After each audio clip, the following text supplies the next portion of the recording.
All right, I'll call this meeting to order. Welcome, everyone. This is the North Wasco County School District 21 regular school board meeting, Thursday, December 16th, 2021.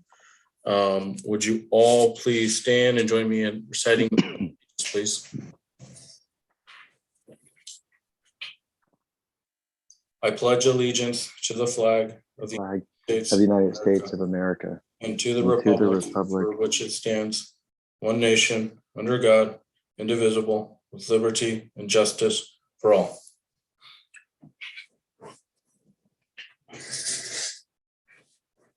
Thank you, everyone. And our first order of business tonight is our public hearing. So with that, I will open the public hearing for the teacher pre-dismissal hearing.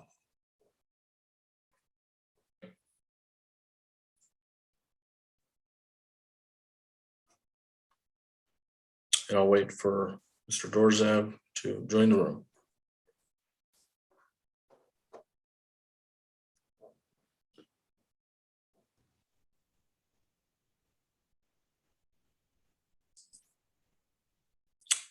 All right, I think everyone is in the room. With that, I will turn it over to Mr. Schimmel and Mrs. Hungerford.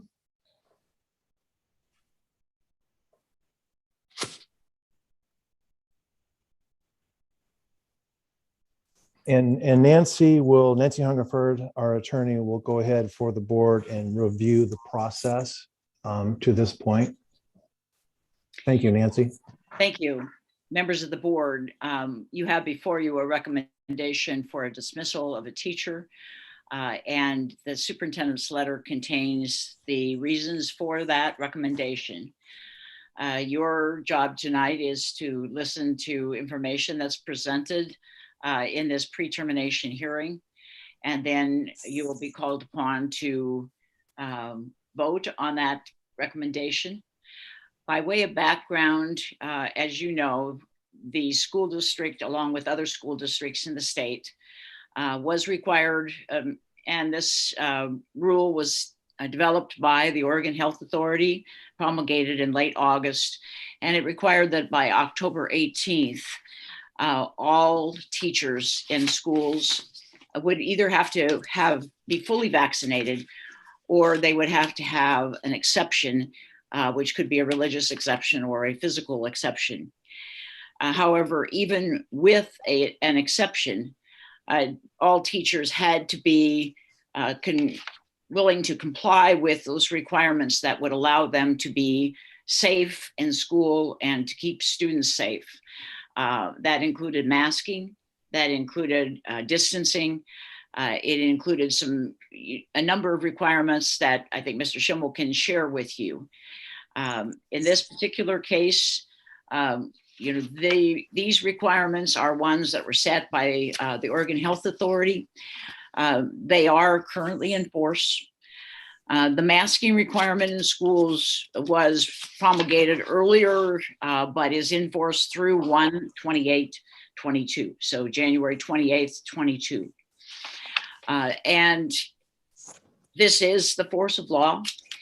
That requirement has been enforced. Recently, a school district in Oregon was fined $10,000 for when there were reports made that they were not enforcing the masking mandate, and an inspection visit was made, and it was found that then, in fact, they were not enforcing the masking mandate. This is not a requirement that you have a choice about. In addition to the fact that these are legal requirements, both the vaccination and the masking, that do have the force of law. The vaccination requirement is in effect until February 28th of 22. It could be extended after that time, but these come from the Oregon Health Authority, and they are Oregon administrative rules. In addition to that, your liability insurance carrier, PACE, has made it clear that districts that do not enforce and comply with these orders will not be covered in cases where there might be an exposure that resulted in some sort of a injury or even death of a staff member or a student.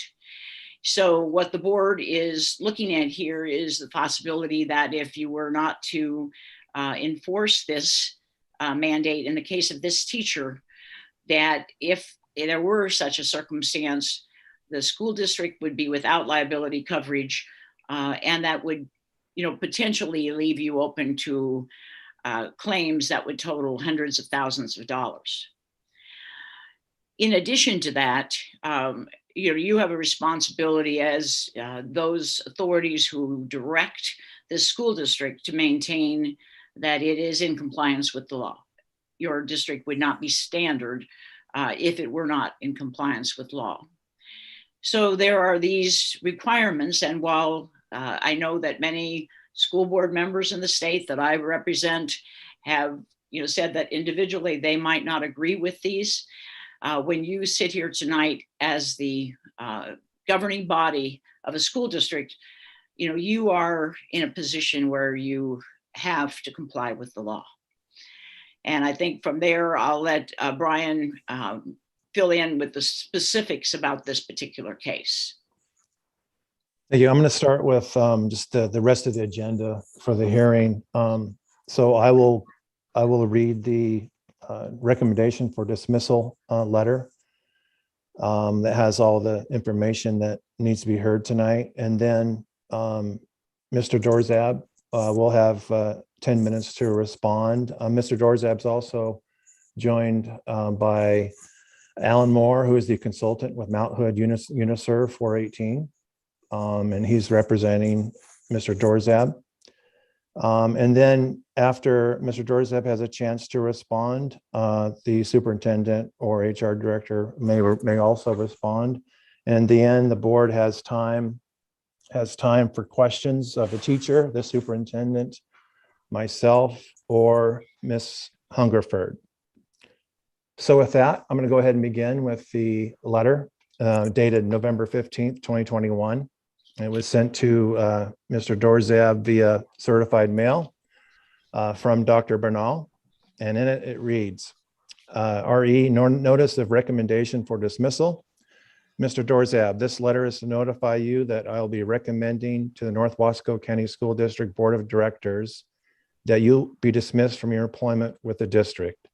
This recommendation is made after a thorough examination of the entire record, including a pre-termination hearing with you and Director of Human Resources, Brian Schimmel, on November 12th, 2021, at which you were allowed an opportunity to be represented by your association representative. The basis for my recommendation is set forth below. In reaching my determination that you should be dismissed from employment with the district, I have found the following facts to be true and substantiated. On August 25th, 2021, the Oregon Health Authority issued an administrative rule, OAR 333-019-1030, requiring all employees, contractors, and volunteers of schools and school-based organizations to be fully vaccinated against COVID-19 by October 19th, 2021, unless they had an approved religious or medical exception. 2, according to OAR 330191030, all school employees were required to provide documentation that they were fully vaccinated by October 18th, 2021. That rule prohibits school districts from employing unvaccinated employees who are not subject to a medical or religious exception effective October 19th, 2021. On August 30th, 2021, the district provided a notice to all staff of the requirements of OAR 333-019-1030, and specifically the deadline for becoming fully vaccinated.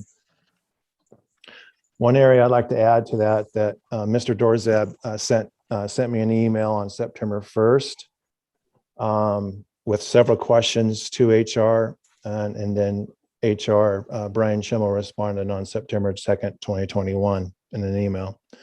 4, on September 16th, 2021, the district provided notice to staff who had not responded to the August 30th, 2021 notice of the vaccination exception requirement. You did not respond. On September 29th, 2021, your exception request was received. On September 30th, 2021, your request for a religious exception was approved. On October 29th, 2021, the district sent you an email regarding testing and the wearing of a KN95 mask. On November 1st, 2021, the district sent a meeting invite for a meeting on November 2nd 2021. You responded on November 3rd, 2021, indicating that you were out and still sick. 9, on November 2nd, 2021, you informed the district that you would not participate in the discriminatory practice of weekly COVID tests and wearing of a KN95 mask. On November 4th, 2021, in a telephone conversation with Brian Schimmel, HR, you confirmed that you are not vaccinated, received a religious exception, were not going to wear a KN95 mask, or comply with the weekly screening requirement. You were advised that your decision could lead to pre-termination and with potential for an eventual possible termination. On November 8th, 2021, the district sent you a meeting request for November 12th, 2021, and advised you to have representation. On November 12th, 2021, you met with Brian Schimmel at the district office. OEA Representative Alan Moore was listening to the conversation via Zoom. During this meeting, you again confirmed that you are not going to comply with the exception requirements of wearing a KN95 mask and weekly COVID-19 screening. It is undisputed that as of October 18, 2021, you would not provide the district with documentation that you are fully vaccinated in compliance with the OAR. You also provided no indication that you intended to become vaccinated so as to remain an employee of the district. Although you did receive a religious exception, you informed the district that you would not wear a KN95 mask or complete COVID-19 weekly screening test. Based on the facts set forth above, I find that it is appropriate and within the parameters of the law to recommend to the board that you be dismissed effective immediately upon board action. I find that the facts present in the record support your dismissal based on the following statutory grounds for ORS 342-865. Number 1, insubordination and neglect of duty. Each of these identified statutory grounds serves as an independent basis for your dismissal from employment with a district. The statutory ground of insubordination means disobedience of a direct order or unwillingness to submit to authority and requires a defiant intention on the part of the teacher. Insubordination is demonstrated by the presence of a lawful order, a clear communication of that order, and a willful to obey the order. All factors are present in this case. On August 30th, 2021, you were directed by the district to comply with the vaccination mandate by October 18th, 2021 by providing proof of COVID-19 vaccination or an approved medical or religious exception. You were again reminded of that requirement on September 16th. A meeting request was sent to you on November 1st, 2021, informing you that failure to adhere to it could result in discipline up to and including dismissal. There was nothing ambiguous about either of those directives, and at no point did you express any confusion or ask for clarification about the district's requirements. In response to those directives, you chose not to comply with additional safety measures of KN95 mask and the weekly COVID-19 screening for a medical or religious exception. In doing so, you were insubordinate as defined by the law. I'm also recommending your dismissal based on the statutory ground of neglect of duty. The statutory ground of neglect of duty requires a finding that you failed to engage in conduct designed to result in the proper performance of your duties. The relevant duties in this case are as follows. 1, board policy, GBEB, communicable diseases, staff. Employees shall comply with all other measures adopted by the district and with all rules adopted by the Oregon Health Authority, Public Health Division, and the local health department. 2, Oregon Administrative Rule 333-019-1030, item 3. After October 18, 2021, teachers, school staff, and volunteers may not teach, work, learn, study, assist, observe, or volunteer to school unless they are fully vaccinated or have provided documentation of a medical or religious exception, comply with exception requirements. 3, Administrative Rule 333-019-1030, Section 4. On or before October 18, 2021, teachers, school staff, and volunteers must provide their school employer or contractor with either a proof of vaccination showing they are fully vaccinated or documentation of a medical or religious exception. Oregon Administrative Rule 584-020-0035, Section 3 The ethical educator in fulfilling obligations to the profession will A, maintain the dignity of the profession by respecting and obeying the law, exemplifying personal integrity and honesty. I find that the facts support the conclusion that you have breached each of these duties. The undisputed evidence demonstrates that you willfully refuse to comply with the requirements of your approved medical or religious exception. One of the most basic duties of any district employee is to comply with laws relevant to your employment and to take such actions necessary to remain lawfully employed. Employees are also expected to adhere to the clear, lawful directives given to them by their supervisors, especially in situations such as this where compliance is directly related to the health and safety of staff and students. In this case, you are fully aware of the vaccine requirement that was essential for your continued employment, and you were able to comply with that requirement. Despite this knowledge and ability to comply, as well as being aware that failure to do so would result in your dismissal, you made the decision not to adhere to the law and district directives. Maintaining a safe and healthy school environment is critical to the well-being of the entire school community and is necessary to ensure that in-person instruction can be continued. Your actions are contrary to these important district interests and therefore warrant your dismissal. For these reasons, I'll be recommending to the Board of Directors that it take action to dismiss you from employment with the district. The recommendation will be made to the board on December 16th, 2021 at 6 p.m., which is 20 or more days after the date of this recommendation.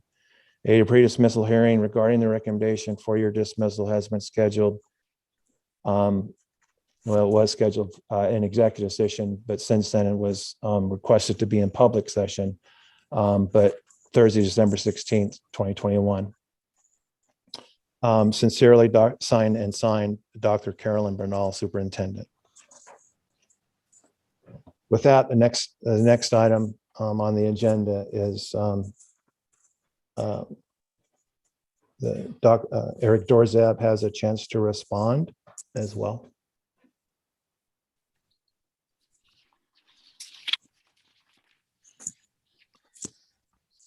Mr. Chairperson, board members, and other participants. My name is Eric Dorzab, and I'm being recommended for termination because of insubordination to the governor's and the Oregon Health Authority's mandates. I am arguing that these mandates aren't legal. I'm also arguing that the religious exemption accommodations are hazardous and discriminatory. Firstly, Governor Brown's mandates are illegal because she no longer has the authority to make an emergency status. There are 3 laws. I gave those to you. The ORS 401, which was written in 1949, doesn't have a termination date expressly stated like the other 2 laws. But when you look at the examples listed, they all have very specific start and end dates. Even though the word disease is used in ORS 401, it is also listed with blight and infestation. The meaning of disease is unclear whether it applies to humans, plants, or animals. ORS 433 is very specific to a public health emergency, and it has very specific guidelines of a 14-day emergency status. The governor has then permission to extend that 14 days for another 14 days. But above all is the Oregon Constitution, Article 10A, Section 6, Paragraph 1, which is very explicit in its 30-day expiration date. Governor Brown has extended the emergency status, Executive Order 2003, 8 times. The latest extension spanned from June 28th, 2021 to December 31st of 2021. So we have been in a state of emergency for 21 months. This is a far cry from the 14 days outlined in ORS 433 and the 30 days outlined in the Oregon Constitution. According to the National Conference of State Legislators, constitutional limits on state authority and any guaranteed rights remain in full effect during an emergency. Our rights remain in effect. The mandates from a governor cannot infringe upon our constitutional rights, and the US Constitution and state constitutions take precedence over gubernatorial mandates. Therefore, she does not have the authority to mandate vaccination. Additionally, the vaccines are in emergency use only. There's only one vaccine that has been authorized, Comirnaty, and that isn't even available in the United States. Therefore, they are mandated a vaccine that we can't even use. According to the CDC and the FDA, all other vaccines are still in emergency use only. Therefore, they can't be mandated. That's one of the qualifications of being in emergency use. Also, mandating experimental products is prohibited under the 21 U.S. Code 360 BBB-3. I was not given a fact sheet, nor told any risks or benefits of the vaccine, and I was not given the right of refusal except through a religious exception. Informed consent laws also allow for the right of refusal. Indeed, I sent Brian Schimmel a list of 15 questions regarding the COVID vaccine. Schimmel's response was one paragraph in length. He partially answered one question, which I found out later was actually incorrect, and he swept away the remainder with a comment to ask my doctor. But you are in a position, because you are following the governor's mandates, you, the superintendent, the director of HR, all the agents of the governor, and therefore required by law to completely answer my questions in languages that I can understand. This was not done. Informed consent laws also allow the right of refusal. How is take the vaccine or get fired allowing a right of refusal? Labeling a termination a secondary consequence does not make refusal a choice. It makes it coercion. The accommodations to the religious exception are hazardous and discriminatory. I noticed something very peculiar with the COVID vaccination. The terminology changed from exemption to exception. And I wondered why that was the case. An exemption is a state of being free or released from some liability or requirement to which others are subject. But an exception, someone or something that is different from others, someone or something that is not included. The accommodations are hazardous. The vaccines, masks, and testing are medical devices and can only be prescribed by medical professionals. ORS 431.180 says interference with individuals' selection of healthcare provider, treatment, or religious practice is prohibited. The nasal swab test contains ethylene oxide, a known carcinogen. Why would I put something into my body that causes cancer? The KN95 masks lower oxygen levels, creating a hazardous work environment. They leach toxic and cancerous compounds. No studies have occurred that look at the ethical and psychological and physiological implications of long-term mask wearing. This gives me great pause. There are accommodations that are mandated without full knowledge of consequences. This is irresponsible. Additionally, it is questionable whether masks actually stop the spread of viruses. Many scientific studies and analyses all arrive at the same conclusion, according to Carla Peters, PhD of immunology. She continues, the wearing of masks by healthy people cannot stop the spread of a virus. So not only are these accommodations hazardous, they're discriminatory. I was asked to wear a KN95 mask in response to not being vaccinated in the guise of keeping people safe. No other employee wears a KN95 mask. So my compliance to this would point out the fact that I have a religious exemption and am unvaccinated. That's discrimination.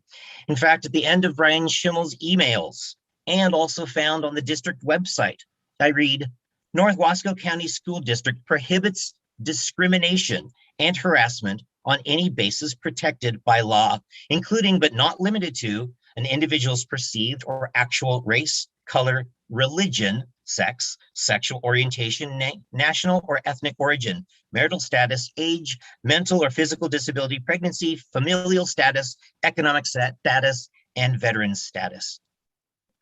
Because I have made my religious status and consequently my vaccination status known, being made to wear a specific and unique mask will telegraph my status to all staff and students who see me. This is discriminatory to make me wear a mask that announces my religion and medical status as a condition of my employment. I hope that the district's goal of non-discrimination is not simply lip service. Finally, natural immunity is just as good as, if not better than, vaccination. I refer you to the Brownstone article that outlines 130 different studies around the world that have come to the same conclusion. Breakthrough cases are a reality. So even if I were vaccinated, would I still be protecting my students? Both Dr. Anthony Fauci and Rochelle Walensky have publicly stated that fully vaccinated individuals can contract and spread COVID. So how is my unvaccination status a case of public health needing reasonable accommodations? In conclusion, Governor Brown did not use the proper channels nor abide by ORS and constitutional laws. Therefore, she doesn't have the authority to mandate vaccines. All available vaccines are in emergency use status. One condition of emergency use status is the right of refusal. Informed consent laws also allow the right of refusal. Coercion is not a form of consent. The accommodations offered by the district are not reasonable because they involve cancerous compounds and only serve to further religious discrimination. As the pandemic progressed, research emerged that challenges assumptions such as the ineffectiveness of mask wearing, quantities of breakthrough cases, and the robustness of natural immunity. District policies and accommodations are no longer supported by research. I ask that because of these reasons, I should not be terminated, nor be forced to wear a KN95 mask and submit to weekly testing. In a show of good faith, I am willing to undergo an antibodies test to substantiate claims of existing natural immunity. With these mandates being overturned around the country, is this the legacy the board wants to be remembered by? Thank you.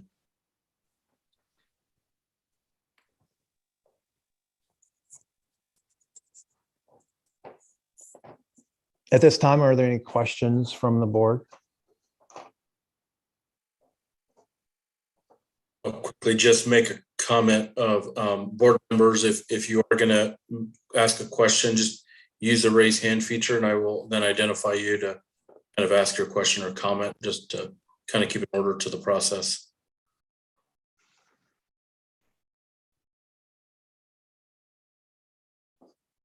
Director Nelson? Yes, could Nancy Hungerford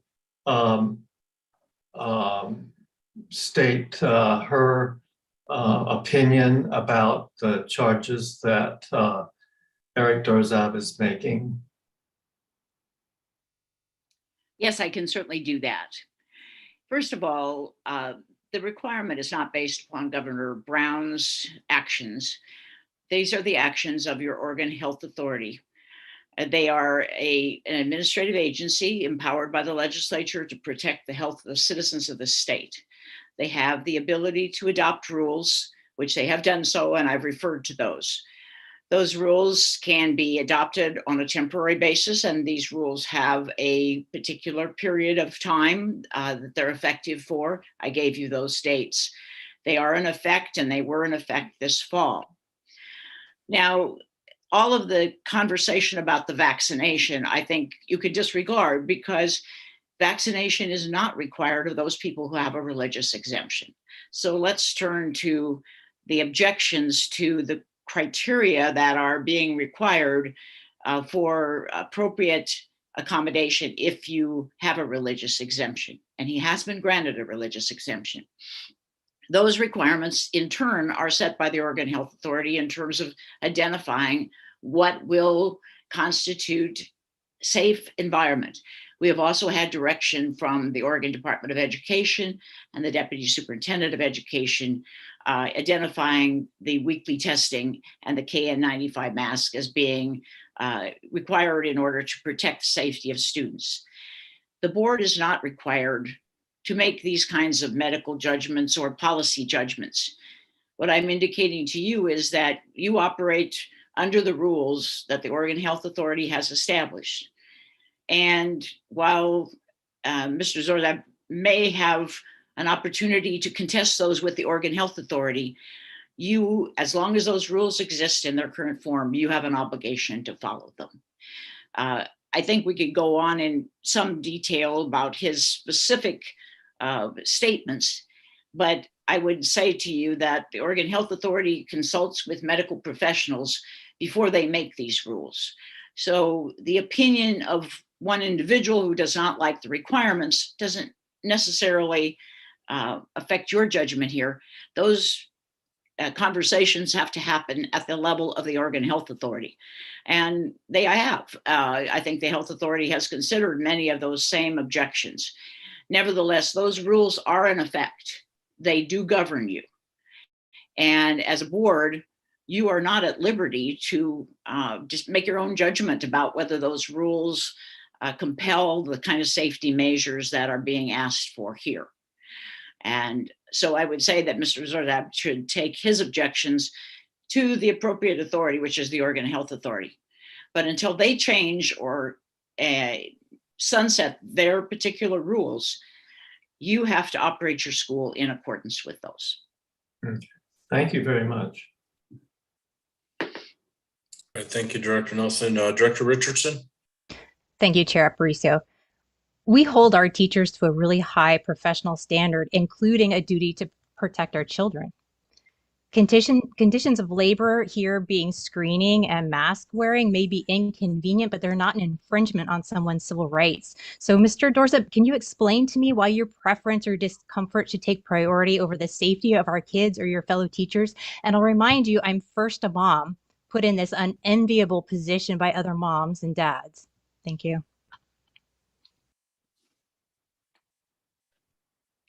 Chairperson Richardson, will you please break apart your questions so I can deal with them individually? It's pretty simple. Why does your preference or your opinion or your discomfort take priority of the safety of our children and your fellow teachers? I think that there are, sorry, I'm still processing your question.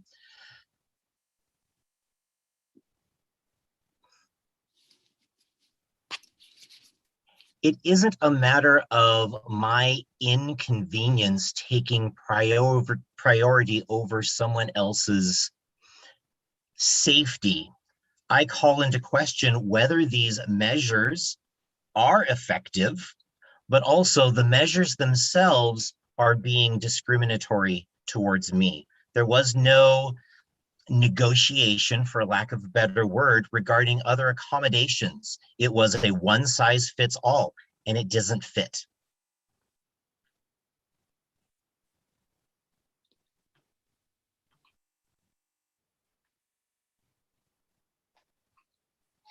Any other questions from the board? Like, I think I did have, just to understand myself, I mean, other than what Mrs. Hungerford has laid out regarding the OERs and the Oregon Health Authority, the other thing that I just wanted to confirm, it's my understanding as well that with the OEA, so our local union, that we also entered into an MOU that actually spelled out the KN95 masking requirement. Is that my understanding accurate in that regard? Yes, your understanding is accurate. We were engaged in bargaining over a memorandum of understanding which addressed questions regarding health and safety during the COVID period. And I believe that was a provision of that agreement. Okay. Mr. Moore. Yeah, I'm going to have to disagree with Ms. Hungerford that the OHA is not required specific accommodations to maintain safety. You, Mr. Aparicio, you're correct. The MOU with the unions requires the use of KN95 masks, which then leads to an accommodation dialogue. But there isn't a specific requirement from OHA that I'm aware of that requires this specific requirement on unvaccinated school employees. Let me clarify that I referred to not only OHA, but the ODE and to directions from the deputy superintendent. There was a conference call for state superintendents in which those requirements were laid out by the deputy superintendent of education.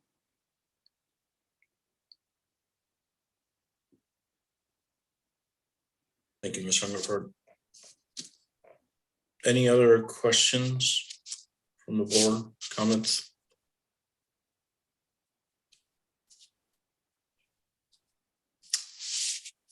All right.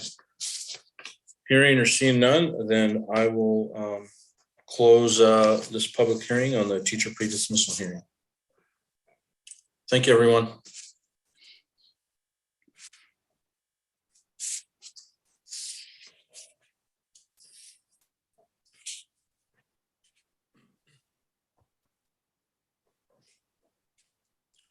All right, so with that, the next item on the agenda is action item, that is to consider the recommendation to approve dismissal of the licensed staff member. Any discussion, further discussion, comments from the board? And again, please just use the raise hand function so I can acknowledge you, and then we'll go from there. Director Richardson? I will make a motion unless you prefer discussion prior to that motion. No, I will accept a motion. I move to approve the superintendent's recommendation to dismiss Eric Dorzab for insubordination and neglect of duty for not complying with OAR 333-019-1030, which required all teachers, school staff, and volunteers to be fully vaccinated or have a documented medical or religious exception by October 18th, 2021. All right, do I have a second? Director Jones? All right, so we've got a motion to approve the superintendent's recommendation to dismiss Eric Dorzab for insubordination and neglect of duty for not complying with OAR 333-019-1030, which required all teachers, school staff, and volunteers to be fully vaccinated or have a documented medical or religious exception by October 18th, 2021, and seconded by Director Jones. Any further discussion on that motion? Director Richardson? Thank you, Chair Aparicio. You know, I never ran for school board with the intention of dismissing anyone. I ran because I was inspired by the deep dedication of our staff and teachers, especially during the pandemic, standing out in the cold, making sure our kids got food. That is dedication, and it's a sense of duty and service. This teacher refuses to do so because to him it's inconvenient, it's a size that doesn't fit him, and he just doesn't want to. To be honest, I expect more from our teachers in this district than pseudoscience and Facebook blog posts. I recall my own English teacher, Jerry Gordon, some of you may remember him, at our high school graduation reminding us that it is at these times when doing what is right seems hard or unpopular that standing for what is right matters the most. Siding with our kids and their safety is what's right. And dismissing this teacher is not only the right thing to do, as Nancy Hungerford outlined, he's given us no other option. Thank you, Director Richardson. Director Stevens? Yeah, I would like to express my disappointment too. I find that in our community, people think that we release a teacher because they're forced to get the vaccine, which is absolutely not true. There is an exemption in place, religious or medical. To my knowledge, up to now, 100% of those have all been approved one way or the other, and no one has had to leave their job because they were forced to get the vaccination. This is another situation where we're in the same boat. Like, this teacher did get his religious exemption, and isn't willing to wear a mask. So for me, this is a really easy decision to make. Thank you, Director Stevens. Director Rasmussen? I just want to echo what Director Richardson said as well. We have an obligation. The needs of the many outweigh the needs of the few. And I'm a Star Trek person, so pardon that analogy. But, I agree going along with, this is not what we want to do as school board members. It's horrible. And we know that this is very seriously impacting someone's life, but we are responsible for the whole, not just a few people. And we have very clear science show and the legal ramifications that we must follow as a school board. So he's not leaving us with many other opportunities. So I have to agree with what's been said already, unfortunately. Thank you, Director Rasmussen. Director Thistlethwaite? Yeah, I echo what my fellow board members say. Also want to point out that the US just surpassed 800,000 deaths. We are the #1 country in the world for deaths from COVID. Over 5.5 million people have died around the globe. This is a serious virus to be taken seriously, and I'm incredibly proud of our district for our leadership and how seriously we have taken health and safety, how we've been able to get our kiddos back into the schools and keep quarantines at a very low rate, a very bare minimum, and keep people from getting sick. And I think that that's essential, and that's what we're here for, is to make sure the health and safety of our students and staff are paramount. Thank you, Director Thistlethwaite. Any other comments on the board? I guess I would echo a lot of those sentiments myself. Many of us ran not knowing that a global pandemic was going to hit during any one of our tenures. And it's been just a struggle and a ride is the best way I can describe it. The reality is, while we have to make tough decisions, we are those that were elected to make those tough decisions, whether we like them or not. I know we all have our personal opinions on various things, but when it comes to decisions on behalf of the district, our North Star always and should be what's best for the kids of the entire district and our staff. And I feel like in doing that, we are kind of following that direction and the North Star guidance that we have. So any other comments? If not, we'll move to a vote, and with the Zoom format, I will just do a roll call vote. So as I call on your name, if you just say aye, nay, or abstain. And I'm just going to follow zone orders. So starting off, Director Thistlethwaite. Aye. Director Rasmussen. Aye. Director Jones. Aye. Director Nelson. Aye. Director Stevens. Aye. Director Richardson. Aye. And the chair votes aye as well. Thank you, everyone. Next item on the agenda is revision of the agenda. Do any of the board members have any revisions or adjustments to the agenda? Not seeing anything. With that, we'll go to the next item, which is the reading of the district mission and vision statement. Director Stevens, would you care to read those for us tonight? Yes, mission statement: graduating all students to be college and career ready, challenging, inspiring, and empowering them to be healthy and productive citizens. Our vision statement: North Wasco is a premier school district. We provide students a rigorous and relevant education with schools performing academically in the top 5% of the nation. Our students are inspired by a talented, innovative, and highly effective staff that values continuous professional growth. Our district graduate citizens who are ethical and motivated to achieve their limitless potential. North Wasco is fully embraced by the community, reflecting its health and well-being. Thank you, Director Stevens. Next item on the agenda is our student and staff recognition. I'll turn it over, I think, Dr. Bernal. Yes, and I will actually turn it over to Kara or Lisa. I think we were going to invite Lisa Caseberg, our transportation director, in to recognize our amazing transportation department. I actually had this morning, 4:30 this morning, my phone rang. It scared the heck out of me. I call it my bat phone, my work phone. Everyone laughs at me, but I call it the bat phone. And it rang at 4:30 this morning, scared the heck out of me, woke me up out of a deep sleep.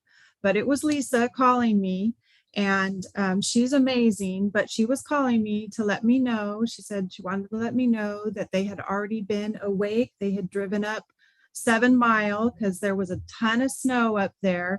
They'd already driven up there. They'd been in contact with the city, but she wanted to let me know that they'd already driven up there to check the roads. They wanted to make sure it was safe, to make sure that it was safe to go get our kids up there and make sure that it was safe to be out on the roads with our buses. And she said, I want to let you know it's safe.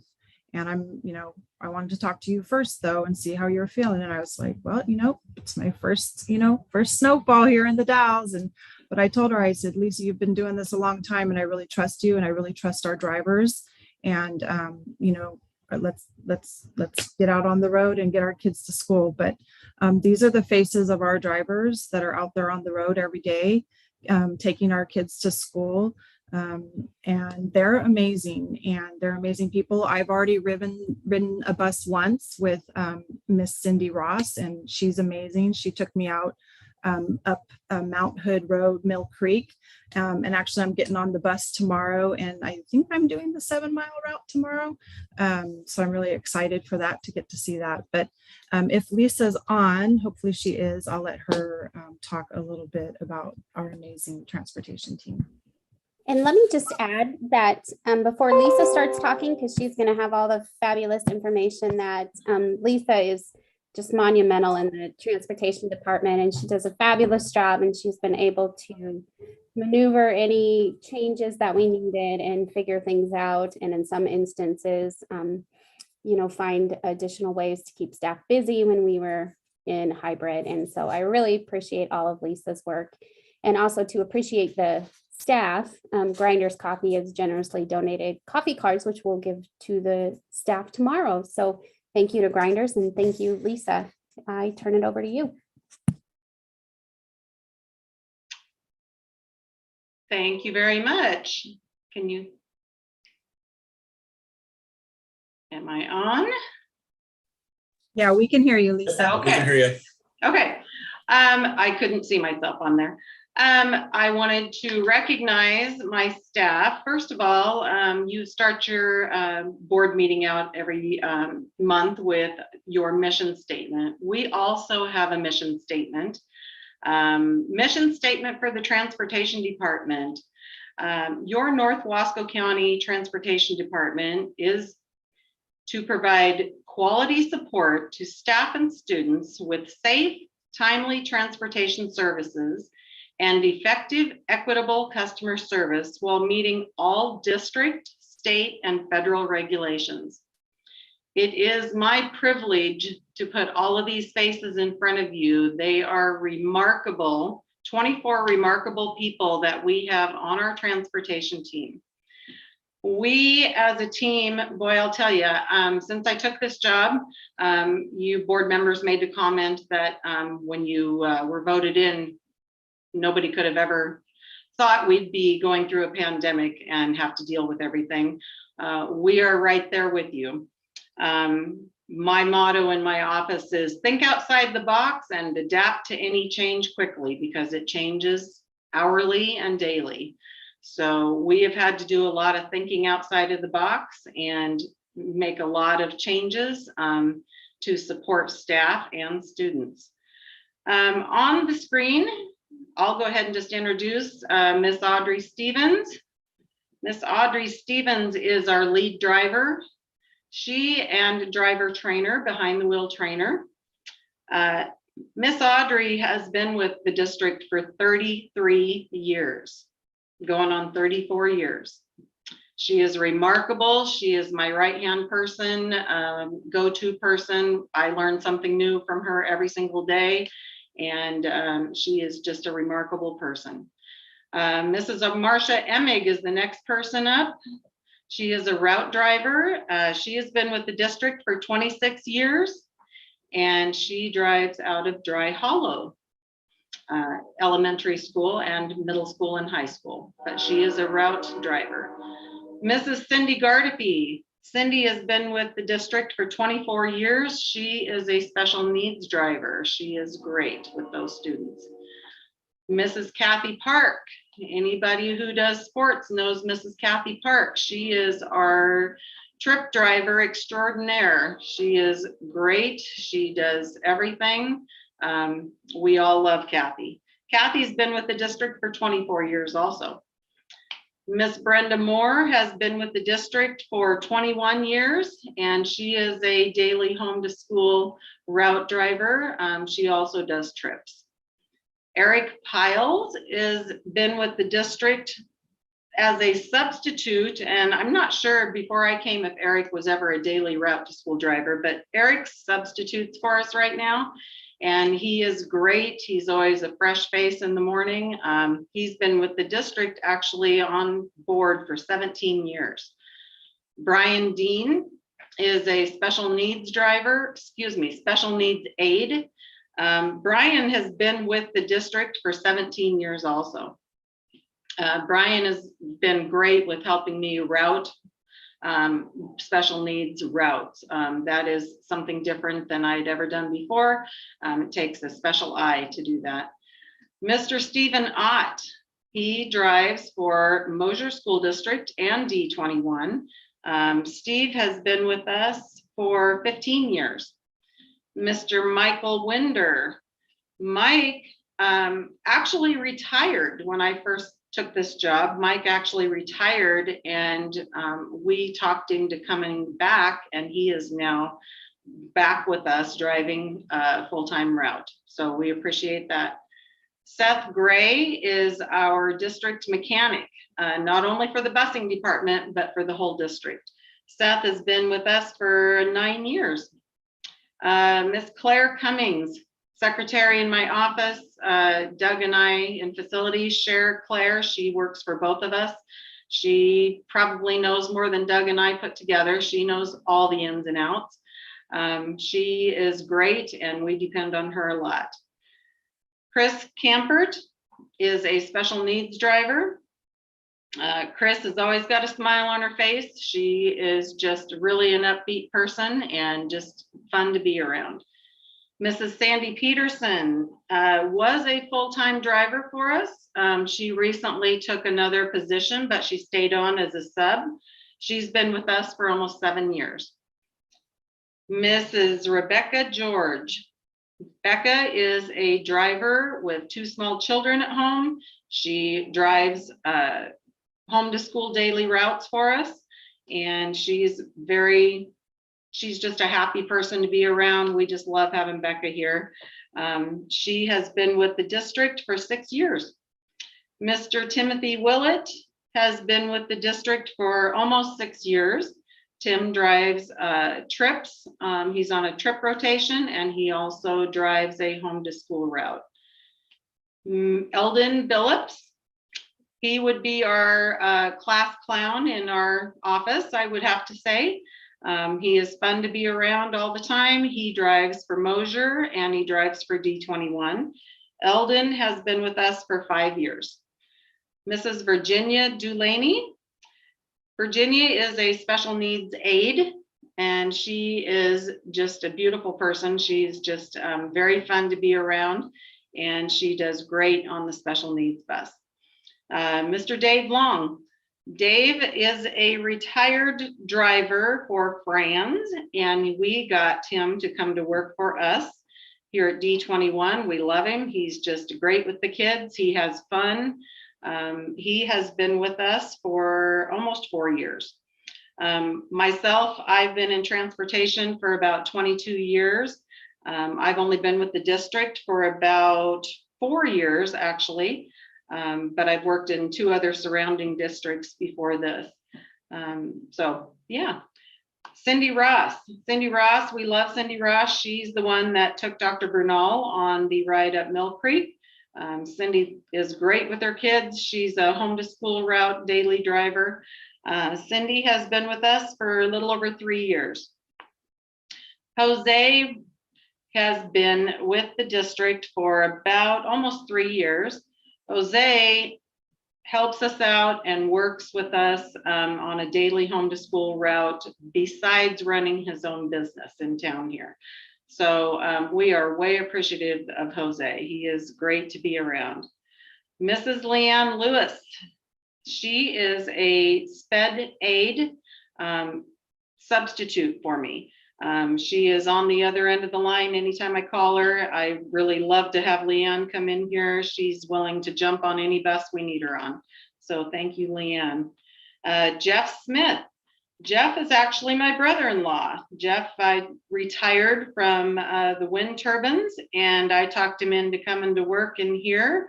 So he works as a daily home to school route driver, and I am way appreciative he's on our staff.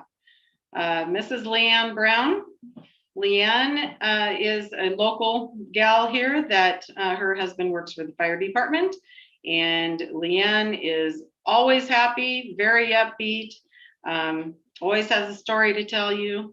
Leanne has been with us for almost 2 years, and she's a daily home to school route driver.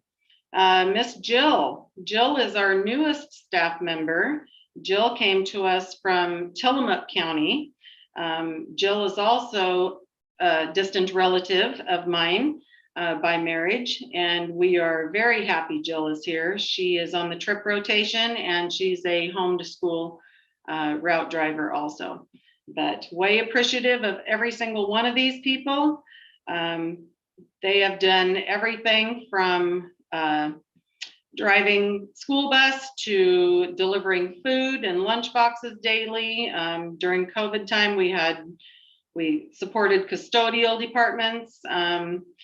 Yeah, so that is my staff. I am super appreciative of them. They do a remarkable job. Thank you for having us. Thank you, Ms. Caseberg. And we'll hear later more from Ms. Caseberg during our report section. So appreciate all the work that you and your staff are doing. I know it's not easy, and we'll get to learn more about all the things you guys have done through the pandemic. So next on the, oh, and just kind of as a, with the grinders, gift cards, Dr. Bernal, Director Jones and I are actually be meeting with the transportation team tomorrow to hand those out in person and get to see the staff tomorrow. So see you tomorrow. Next on the agenda is the student representative reports. And we're going to start off with the Dallas High School and Sophia Lewis. Hi, I'm Sophie. I'm from the Dallas High School, the ASB school board rep. So as a leadership project that we just started, we started doing athlete recognition. So 2 students every game will be recognized. So far, we've had 20 students. They seem to really enjoy it, and so does the crowd, and it makes them really happy. We were going to do an activity night that was postponed. Those activities were going to include like Just Dance and karaoke and painting and some food to get the students involved. We just finished a giving tree last week. That went over pretty well. Those were 3 different schools that participated. We got a lot of kids some stuff that they wanted for Christmas. And we're going to have a comfort week, January 10th through the 14th. So after we come back from winter break, those are going to be geared towards the stress about coming back to school after break and hoping that it's not so overwhelming as it should be. We're going to start being more active on the school Instagram. We're going to spread awareness for upcoming events so people can attend more, and positivity. We're having an ugly sweater this Friday. It'll be pretty fun. We had a college student board panel this today for juniors and seniors mainly. This was where students from TDHS that were grads came back to talk about their college experience. This has been done for 8 years. This gives students that are currently at the Dallas High School a good insight of what college life is like. We got the chance to ask questions to the students and the whole program and process of scholarships. For sports, the athletic league was moved from 5A to 4A, and we joined the Tri-Valley League. And for clubs, we have the STEM club doing a semiconductor ornament making this Friday. Robotics will have a tournament when they come back from break.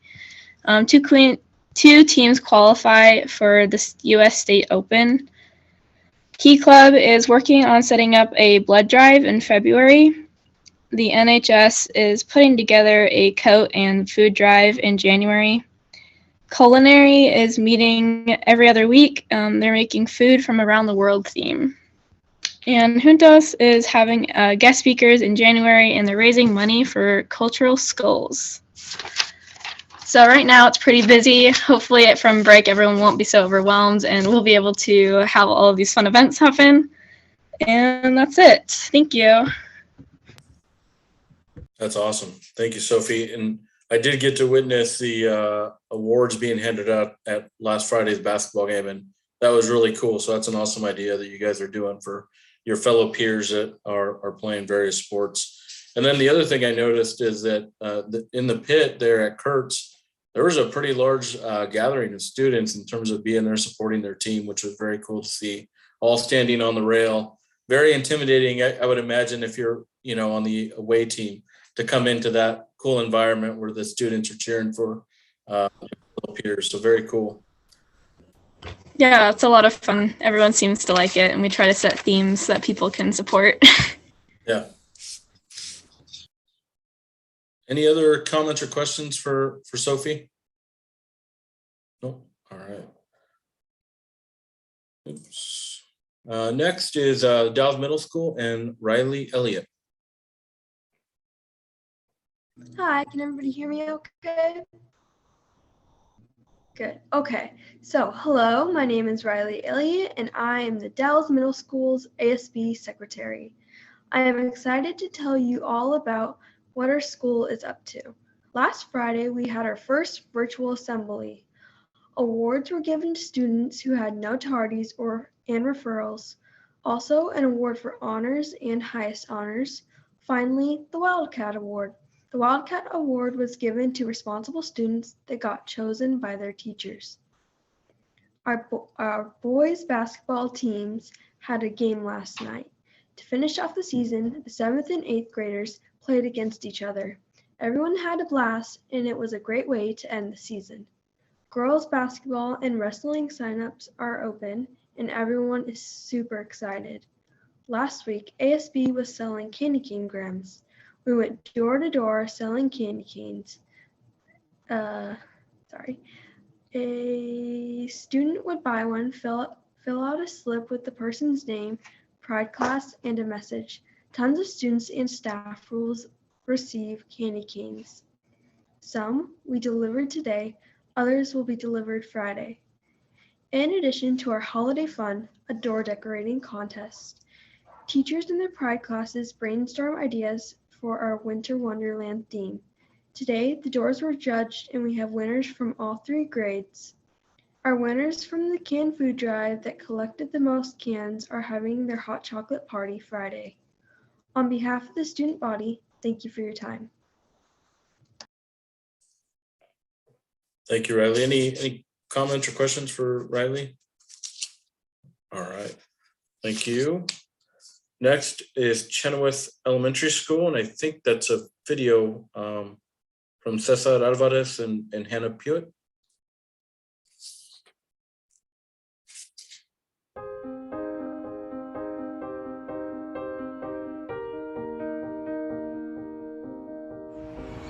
My name is Hannah Pewitt in Mrs. Stutzman's class.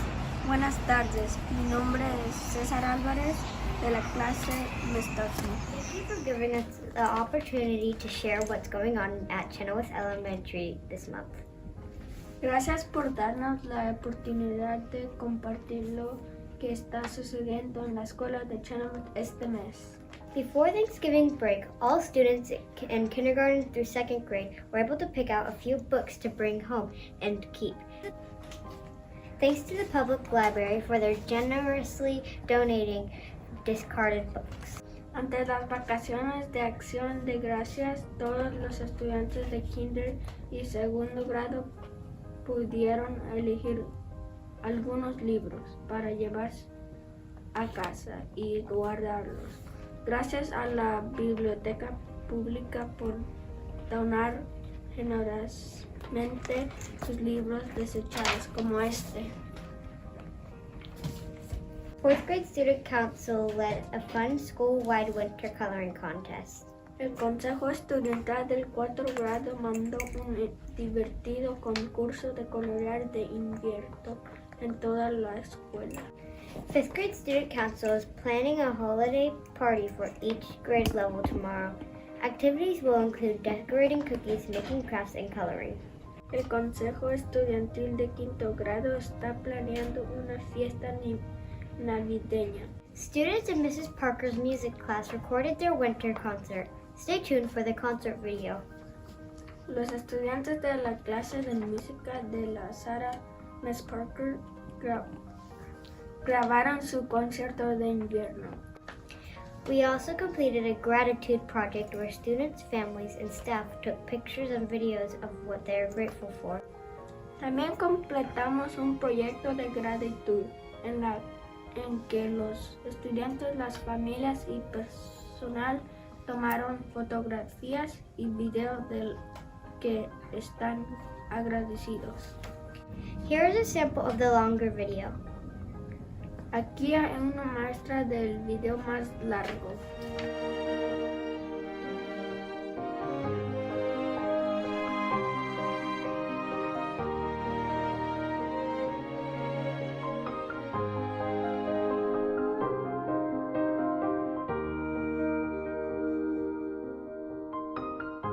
I love my dog Jorge and George.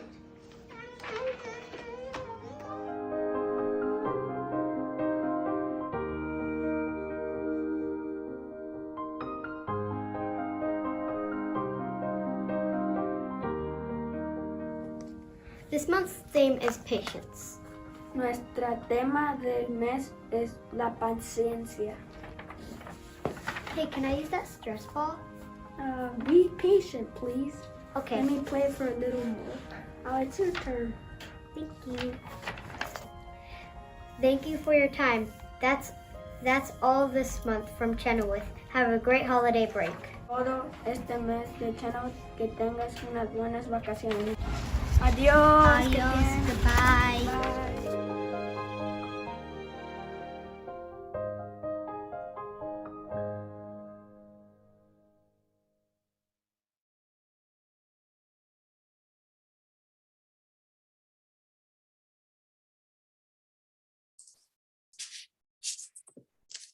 Awesome. Thank you, Chenoweth Elementary School, for that.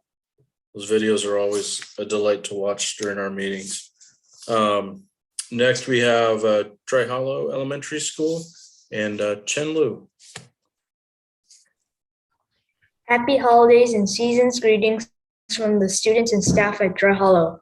I'm Chen Lu, a fifth grader in Mr. Kaiser's class. There are several events happening at Dry Hollow just before this upcoming holiday break. Here are just a few of them. We recently finished up our most successful canned food drive ever at Dry Hollow by collecting 3,080 food items for the local food bank. Because of the generosity of so many in our community, many families in the Dalles will be eating a great Christmas dinner this year. Miss London's second grade class made and decorated paper boxes that they filled with stockings and will deliver to the veterans home for the Christmas gifts. Student council has started.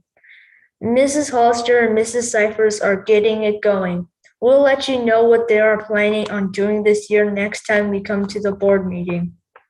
Mrs. Corey, our awesome librarian, has once again set up a giving tree in the library for students to get presents for other children during this Christmas time.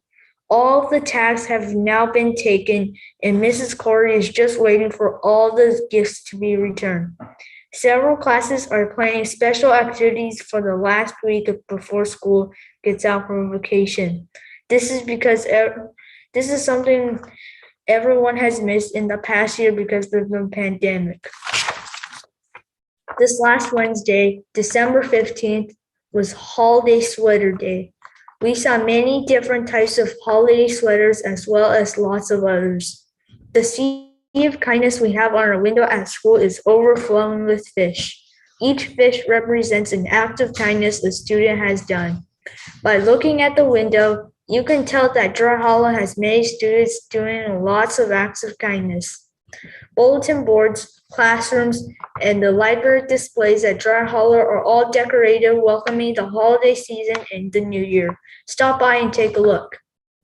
Finally, we understand that next month is School Board Recognition Month.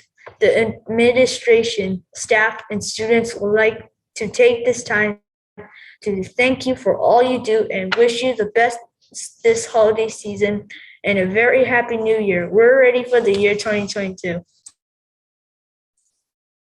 All right, thank you, Chen, and great work on that canned food drive. That's amazing. Well done. And lastly, we have another video from this time from Colonel Wright Elementary School, and that's Omar Mercado Chavarria and Cadence Leanne Scott.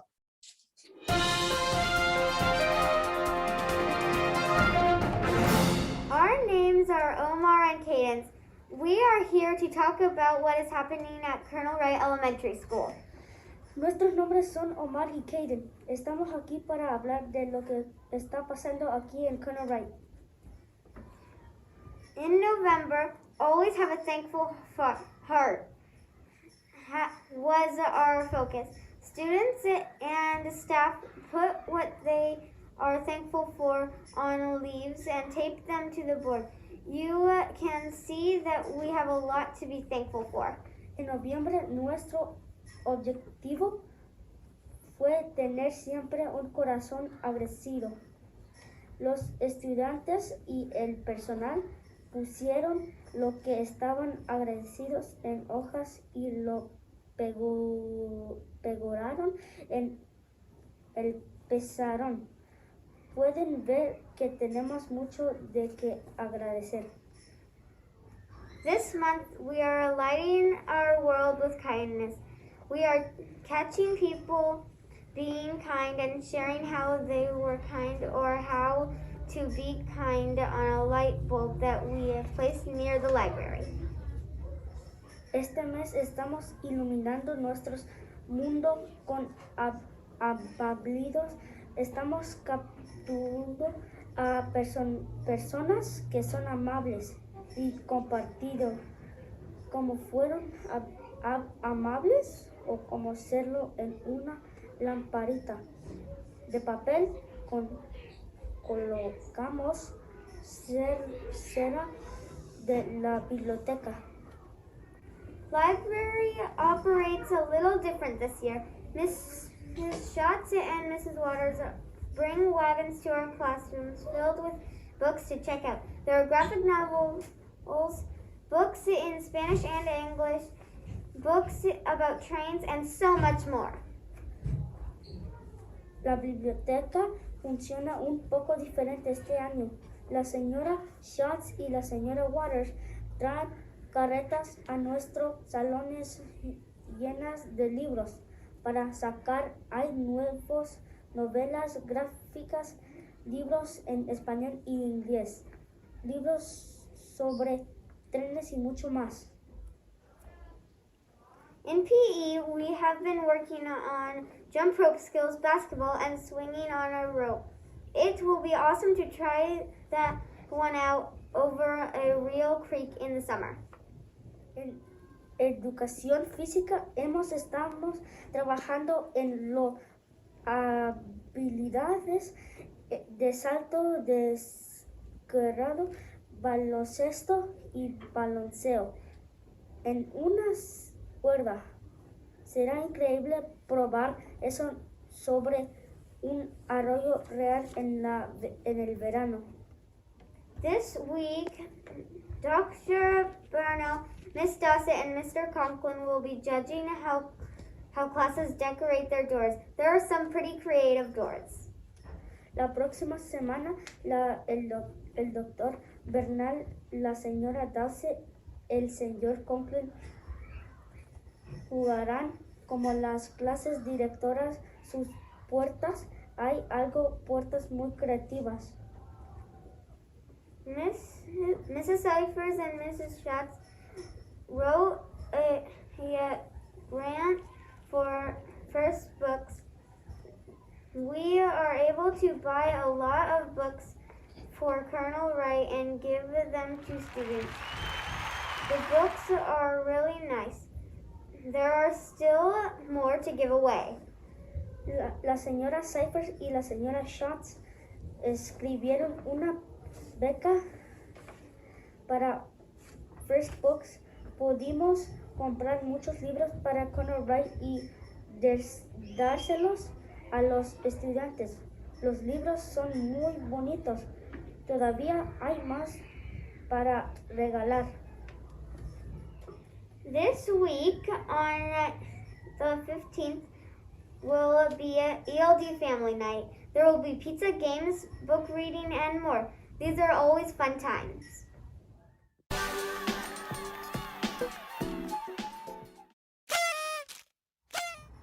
La semana que viene, el día 15, será la noche familiar del ELD. Habrá pizza, juegos, lectura de libros y muchos más. Estos son siempre momentos divertidos. We are thankful for our teachers and staff at Colonel Wright. Thank you, Dr. Burnell and school board for allowing us to be in schools where we feel safe and learn so much. Estamos agradecidos por nuestros maestros y el personal de Colonel Wright. Gracias, Dr. Bernal y el gabinete escolar, por permitirnos estar en nuestras escuelas donde nos sentimos seguros. Aprendemos mucho.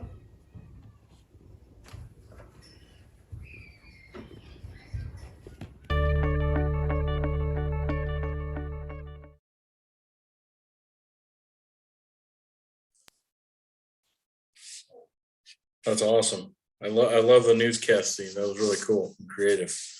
So that concludes our student representative reports. Thank you, everyone. And students, enjoy your upcoming holiday break. Well-deserved. I know you all have been working really hard in each of your classes and with your teachers. So thank you and enjoy the break.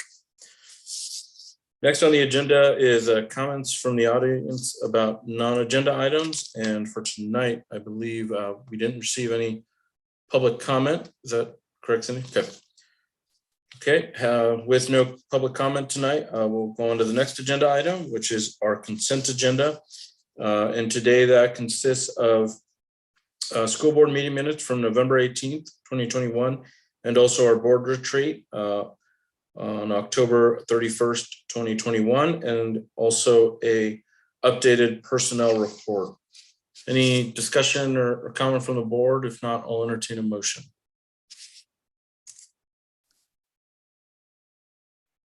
Or Director Rasmussen, sorry. I'll make a motion to accept the consent agenda as presented. All right, Director Thistlethwaite seconds. All right, so I've got a motion to approve the consent agenda as presented. Any discussion or comment on it? Seeing none, we'll move to a vote. And again, we'll just do it roll call style. So Director Thistlethwaite. Aye. Director Rasmussen. Aye. Director Jones. Aye. Director Nelson. Aye. Director Stevens, Aye. Director Richardson, Aye. and the chair votes aye as well. So motion passes. Next on the agenda is our board action calendar review. So December, we got our items there, no real changes other than in January. I think like we discussed in November is the movement of that first district PLT meeting. And I think we have, if you guys recall, in this year's board meeting calendar, we have 2 dates in January. So I think we'll have meetings on both. One will be the regular, and then the other date that was tentative would be the PLT meeting. And I don't remember those off the top of my head, nor have them in front of me, so I apologize for that. But that is the intent for January in terms of our meeting cadence.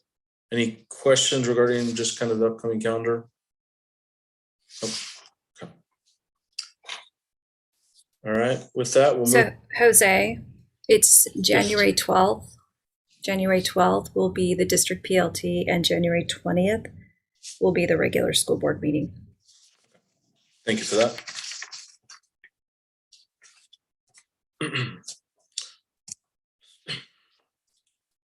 So next we'll move to our school board subcommittee reports. And first up is the D21 Education Foundation. All right, thanks. First of all, I want to show everyone I'm wearing my ugly sweater and, so at school. And I just wanted to say how much I love the student reports. It's why I took this position, and it just fills me with so much joy and hope for the next generation. So thank you, students. The D21 Education Foundation is doing our holiday pledge drive right now. Our goal is to raise $15,000, and that will go towards covering the cost of offering 2 rounds of classroom mini grants a year, a fall round and a spring round of those small grants, as well as our Golden Apple Awards, and then a little bit of additional funds to pay for grant writing. We gave out 7 mini grants last fall, and we hope to offer an additional 8 this spring to teachers and staff who want some extra support for their classroom to do cool things and innovative things in their classroom. So we've raised about 13% of our goal so far from 18 donors, and a couple weeks left of that pledge drive. So would hope that the community could step up and make a donation of any size. They can go to our website, northwascoed.org, to make a safe and secure donation. Thank you. All right, thank you for that. Next is Community Outreach Team and Director Stevens. We don't meet again until next year. Okay. Next is the Wellness Committee and Director Richardson.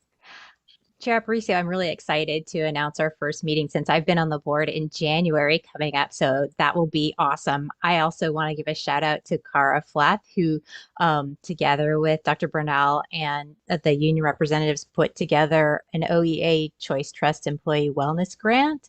So it will be really exciting if we get those funds. I think the first step in that grant is to implement a survey to engage the staff around what a wellness program should look like. However, after hearing the high school report, I vote for Comfort Week, just putting it out there. For sure. Thank you for that. Next is a Building and Facility Report. Director Jones, any updates? Nope, not at this time. Okay. Next is a District Equity Committee, Director Rasmussen. Hi, actually, the meeting had been scheduled when I was out of town, and I ended up coming home ill anyway, so I was not able to attend the meeting, but Mr. Schimmel had provided the minutes from that meeting. And currently, because we are fulfilling our obligation under Senate Bill 732, I think that's the correct number, Senate Bill 732 to have an educational equity committee. We're continuing to build out the committee, including recruiting and inviting new members by the January 13th meeting. We're also setting up a book study so we can all go through and have discussion about books that are going to be discussing equity. And then I believe there's going to be a survey that Mr. Schimmel is going to be sending out to the staff and students as well. So that's what his notes. Thank you again, Brian, for filling in on me on that. Thank you. All right. Next is Wasco County Forest Collaborative. Director Nelson, any updates? Yes, there is an update. The Forest Collaborative met with a conference call with Representative Blumenauer. And so he is conducting kind of a community outreach to find out what people that live in the gorge, especially in Wasco County, are thinking about in terms of ways to improve access and recreational abilities in the Mount Hood National Forest. And also he's questioning the fact that this area is cited for threats from all three categories of flood, heat, and wildfires. And so he would like people to weigh in on their thoughts on those dangers and on what the county and can do in relationship to that. So if you're interested, go to his site and you can weigh in on all of these things. I think it's still open to do that. All right, thank you, Director Nelson.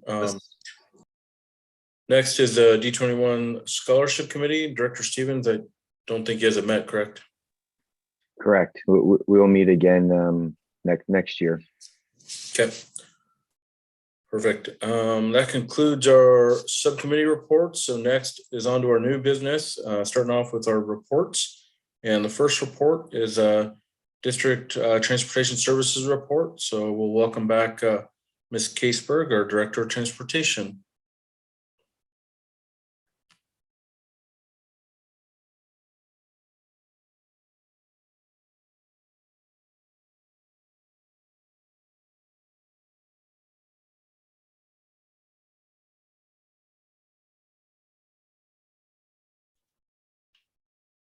Good evening again. Thank you so much.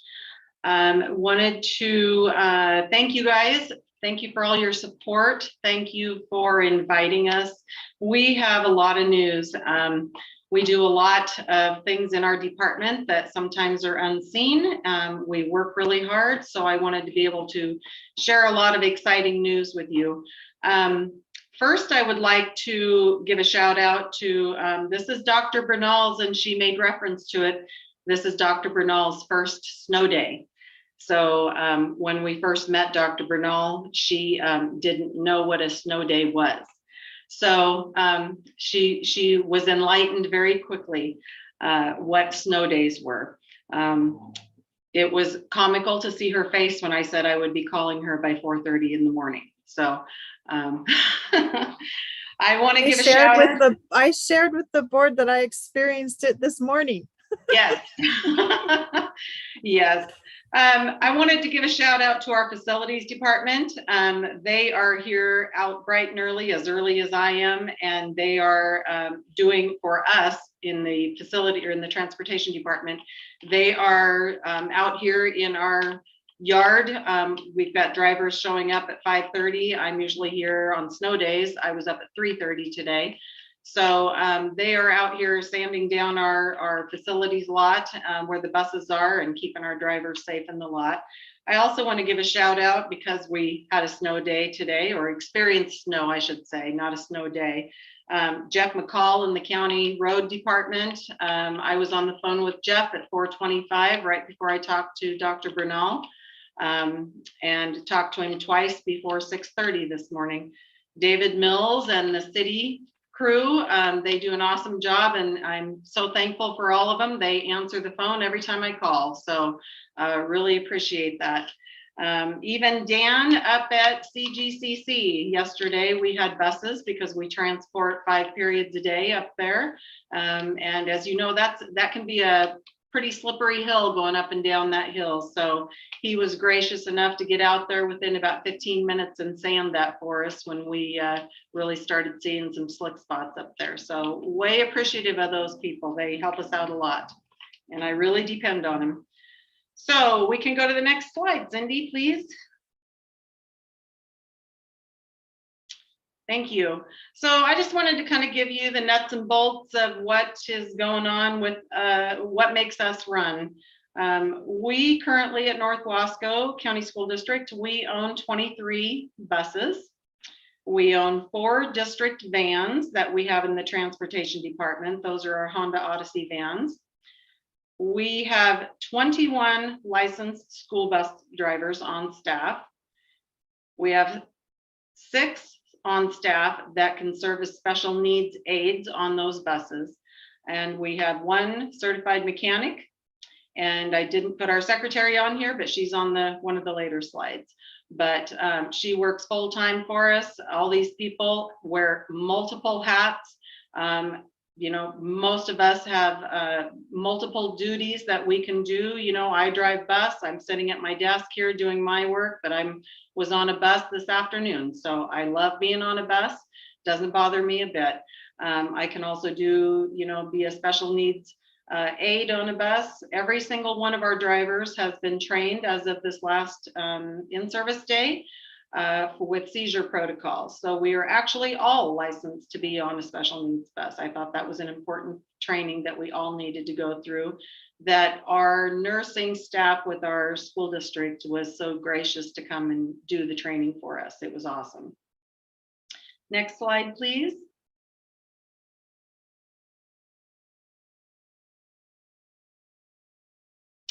We currently use 15 buses daily for home to school routes. That includes, we service 7 different schools, 5 D21 schools, Riverbend, and Mosier Community School. We have 2 buses currently that we're using for special needs routes, and we have 1 designated trip bus and 5 spare buses.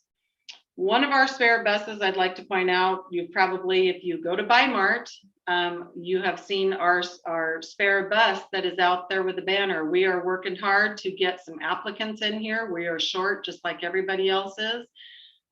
So we've had lots of calls from that, few applications, lots of people inquire. So I had that banner made this last summer, and I wanted to be big and bold out there, and nothing like putting it out in front of people. So trying to get the word out. So next slide, please. So this is just a recap, and this is as of last week, recap of what we do. So far this school year, which started July 1st, but I actually just went from the start of school. I didn't include the summer miles that technically were after July 1st. So this is just from this school year starting end of August, I believe it was. Home to school miles, we've done 46,985 miles so far as of last week when I turned this in. We have done field trips, educational field trips. We've done 13 field trips, totaling 1,341 miles so far. Athletic trips for the middle school and the high school, we've done 83 trips so far, 13,392 miles. Like I said, that's as of last week. One thing I'm pretty proud of is, you know, we have really come together and really worked together well. And so far, unlike some other districts, we have not had to turn back any trips. We've been able to accommodate every trip that's been asked of us. We'll see with basketball coming up and the winter sports schedule, it's pretty busy, but so far we're holding our own and doing what we need to do. So we're pretty proud of our staff for that. Next slide, please. So we also, it's been really important to myself and Dr. Bernal, and Kara and I have talked about it a lot, working with our neighbors. We have a lot of neighboring school districts that, you know, they're struggling with finding staff, and they have reached out. We all have reached out to each other, but they have reached out to us, and we have been able to help other school districts with field trips. We did a total of 3,989 miles of field trips for a neighboring school district. And that's what we were able to bill the neighboring school district to cover our labor. My staff was excited to do this. Our staff is wanting more work. They have the middle of their day, and I have staff asking me all the time for more hours. So this was a wonderful thing for us. We also help out neighboring school districts. We have myself and Miss Audrey Stevens are licensed behind the wheel trainers through ODE. So we subcontract with neighboring school districts to train their drivers. So they send their drivers to us, and we do all the behind the wheel training. We also had a neighboring school district who couldn't find a mechanic. School buses have to be annualed once a year. Up to ODE standards, and we have a licensed mechanic, and he does a phenomenal job, and we were able to help out a neighboring school district for the last 2 years do their bus annuals so they would be compliant with ODE. We have lots of opportunities out there. We've been approached by another neighboring school district to help them out. We are happy to look into helping neighbors out. Like I said, Dr. Bernal is very in favor of that. And so we are looking at any potential opportunity to help out districts with keeping D21, of course, our first priority, but we have staff that want extra hours in the middle of their day, and it is available. So we're excited about that. Next slide, please.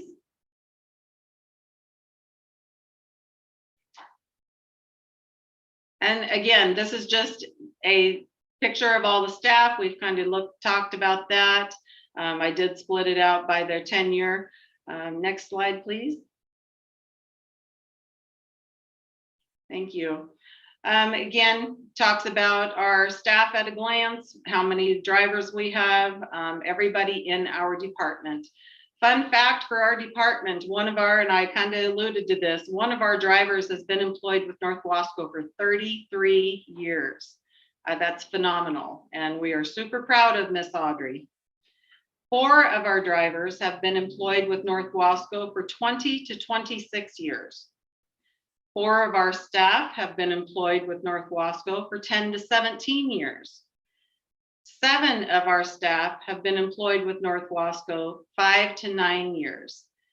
Now that doesn't obviously count up to 25, but every staff member, regardless of their tenure with the district, is appreciated. But these people, especially those top ones, 20 years plus, that is phenomenal. And that speaks volumes to the love that they have for their job and working with students and working in your community.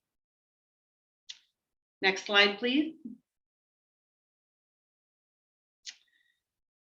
So if any of you were on the board when I first was hired 3 years ago, I guess, one of the things we wanted to put back into place was a routing program for our school district. We have used TransFinder in the past, but we are using it again. I did implement it 3 years ago when I came on. What are the benefits of what is TransFinder? It is a routing program that I have all of the students. It works in conjunction with Power Schools, our student system that every school uses, or that our school uses. They work together. And the benefits of a routing system is I can do custom reports and route narratives at the click of a switch. I can route 27, last time I looked, I had 2,700 plus students in the system, and I can route them all, whether or not they all ride or not. You know, we don't know on any particular day, but and they don't all ride. 2,700 students are in there, but some of those students are even walk zone students. I have them routed to a walk zone, so we were able to do that. part of TransFinder program, not only does it make my job easier routing and tracking students, it also comes with a parent and community portal, which is called InfoFinder I. And I will show a slide on that in just a minute. One thing that has been really beneficial for our district is every secretary in every school and every administrator is able to log into Viewfinder. That's another portal that is available through the TransFinder program. Every student that's routed, every note that I put in, whether that student goes to daycare on Mondays and Wednesdays, that is all accessible. They see what I see. Every secretary has that capability to log into their school students and see everything that we can see, what the bus number is, what time they're supposed to be picked up, what time they're supposed to be dropped off, any emergency information, everything that we can see. Increased efficiency, that was something that was really important to me. We came in partly because of necessity, lack of staff, I will say, and partly because I felt there was a need to do some route consolidation. We want to be as efficient as we can. We don't want a 78 passenger bus out there with 4 kids.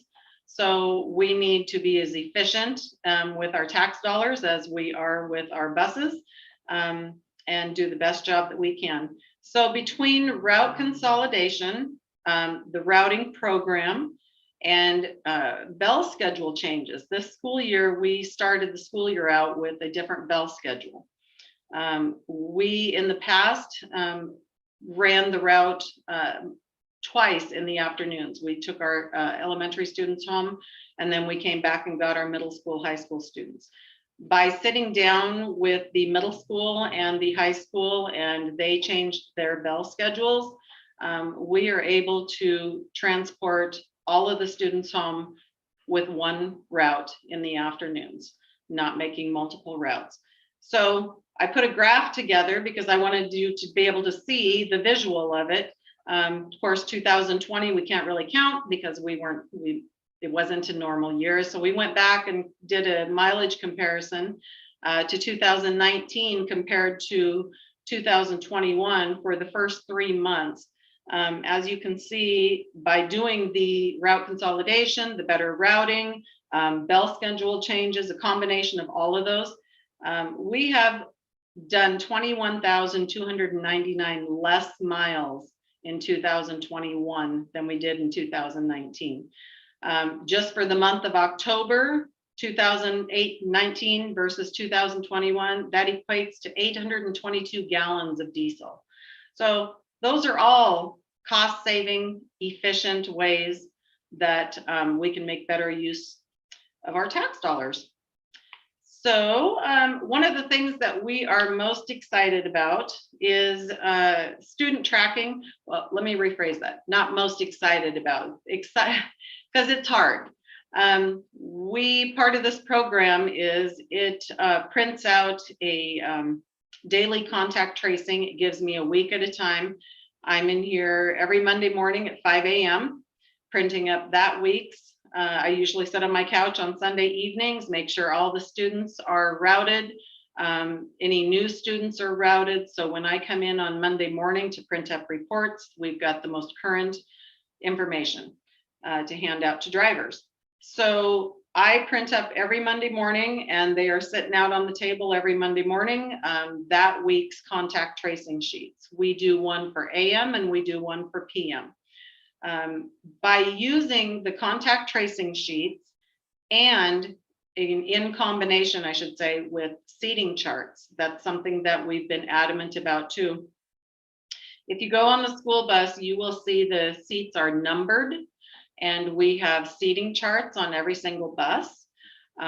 When principals call me up and say, we've had a positive case, can you please look and see if we need to contact trace, if this student was on, they're able to give me the day that I need to look at, and I'm able to pull up the contact tracing sheets that the drivers keep to decide if the student was on, to look and see if the student rode that day, AM and PM. and who was around them. So we usually go 6 feet around them, within 6 feet for more than 15 minutes at a time.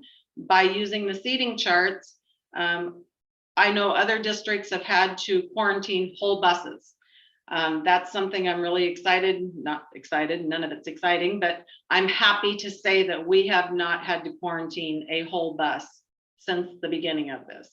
By using the contact tracing sheets and the seating charts, I think the most I've had to quarantine is 8 students off a bus. So usually when an admin calls me, I'm able to report to them within the hour who the students are, where they were seated, and how long they were on the bus. Next slide, please.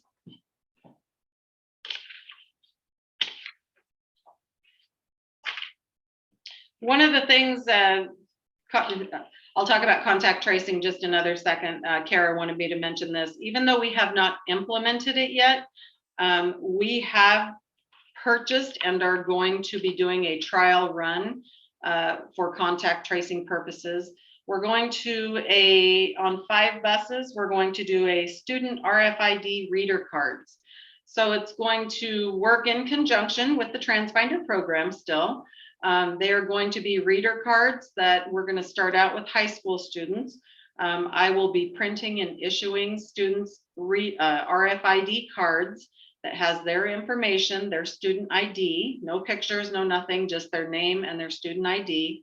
And they will swipe the card when they board the bus, rather than the driver having to keep a hand and pen piece of paper on the bus. So we're going to do a trial run on that. Should be very efficient. We'll be able to see the time frame. I can print up a report instantly. It's used in conjunction with the GPS on the bus.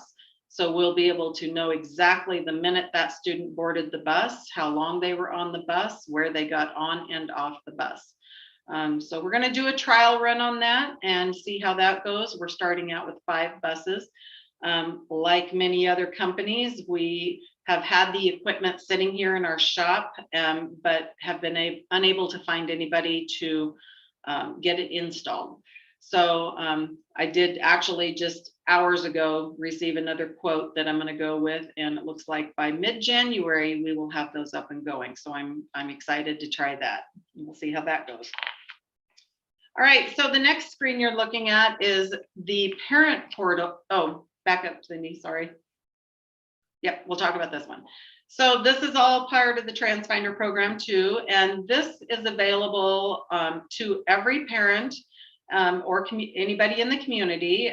Somebody moving into our community, they can look and see which school, they can type in their potential new address, they can see which school they would be zoned to. This also gives them, if you are a parent with a student, you log on to InfoFinder I, you type in your address, you type in the school or the grade, and it will give you all the options. You can see down there, it says the Dallas High School, 9 through 12, and it gives you the bus stops. It also gives you information on what time they will be picked up and what time they will be dropped off. Gives you the bus number. Yeah, so that is available. We put out banners at the beginning of the school year. That I use the same bus and put out banners to show parents how to log on to InfoFinder I and what was available for them to find their bus route information out. All right, now we can go to the next slide.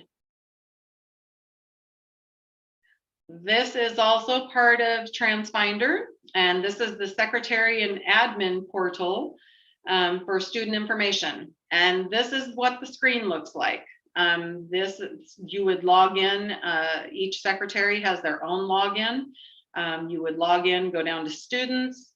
It would give you a whole list of all students. You click on the student you're looking for, gives you a map of where they live in conjunction with the school. It gives you all their information, their guardian, their address. You can go down below and see date of birth, notes. That's a good place where we can put allergies. We have a lot of students who carry EpiPens, so I always make those notations on there. Any exceptions, you can go down and see you're looking for. Gives you a map of where we've got. Are we there? You can, oh, Cindy, can you go back? Thank you. We can put the trip assignment. It gives you the exact pickup time. It gives you the vehicle, the bus number, what the route number is. And down, this also gives me the place where I can put in, or gives you a, that student is going to daycare. I can do that too. All right, so we can go to the next screen. Thank you, Cindy. So this is, I keep a running spreadsheet of our AM routes and contact tracing. I wanted to know where we could improve efficiency on our bus view. And we keep a, like I said, we have contact tracing sheets AM and PM. And we also track the age of the students that we're transporting. For instance, we transport early intervention students or early childhood development students, and we keep track of that. So it gives you kind of the breakdown of the age of students, whether it be middle school, high school, or elementary. On average, in the mornings, we are transporting about 40 students, 39 students per bus. And in the afternoon, it's about 42 students per bus. If any of you have seen it, we have 78 passenger buses. So that's a little deceiving, but 78 passenger buses are if you had 3 elementary students per seat in every seat on that bus. As you know, that would be a pretty cramped bus. And we're not just hauling elementary students. So a full bus is 52 students, 2 to a seat. So we have room on certain routes, and that's where I keep track. This is an overall, but I do keep track per route what our averages are, so I can see exactly where I can improve some efficiency and where we can have another route help out. All right, next slide, please. Okay, this is the exciting part for us. School bus fleet news. So I'm really excited. I know that we have visited with you before. I'm proud to once again remind our school board and community of the VW Environmental Mitigation Grants awarded to North Wasco County School District. The following funds will be used to support the purchase of new school buses, replacing buses that are currently do not meet the standards set forth in House Bill 2795. So we had a total, I think last time I came before you, I told you we had a total of 3 years of grants. We utilized one of those grants this last summer. So we've already used the first one. We had 2 new buses delivered in August, literally 2 days before school started. And we decommissioned 2 buses according to grant specifications. And we were able to receive, I believe, so we, correct me if I'm wrong, but it was about $86,000 we received on that DEQ grant. These next 2 grants, summer of 22 and summer of 23, over to the right there, you can see what the grant funds are and what we intend to purchase in conjunction with those grant funds. So we're pretty excited about that. Okay, next slide, please. So what does that mean for our overall fleet? So in 2019, we had an average bus age of all the fleet of 10.8 years.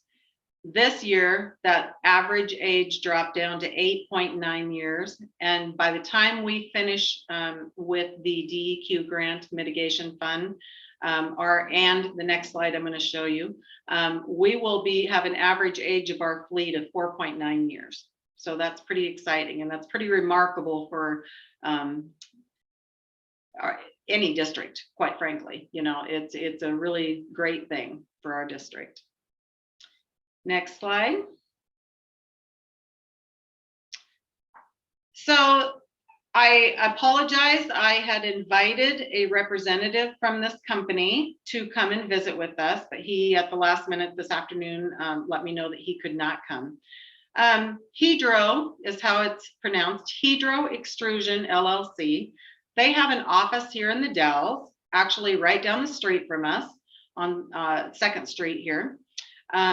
They are a huge company. You can see that they are in 40 countries.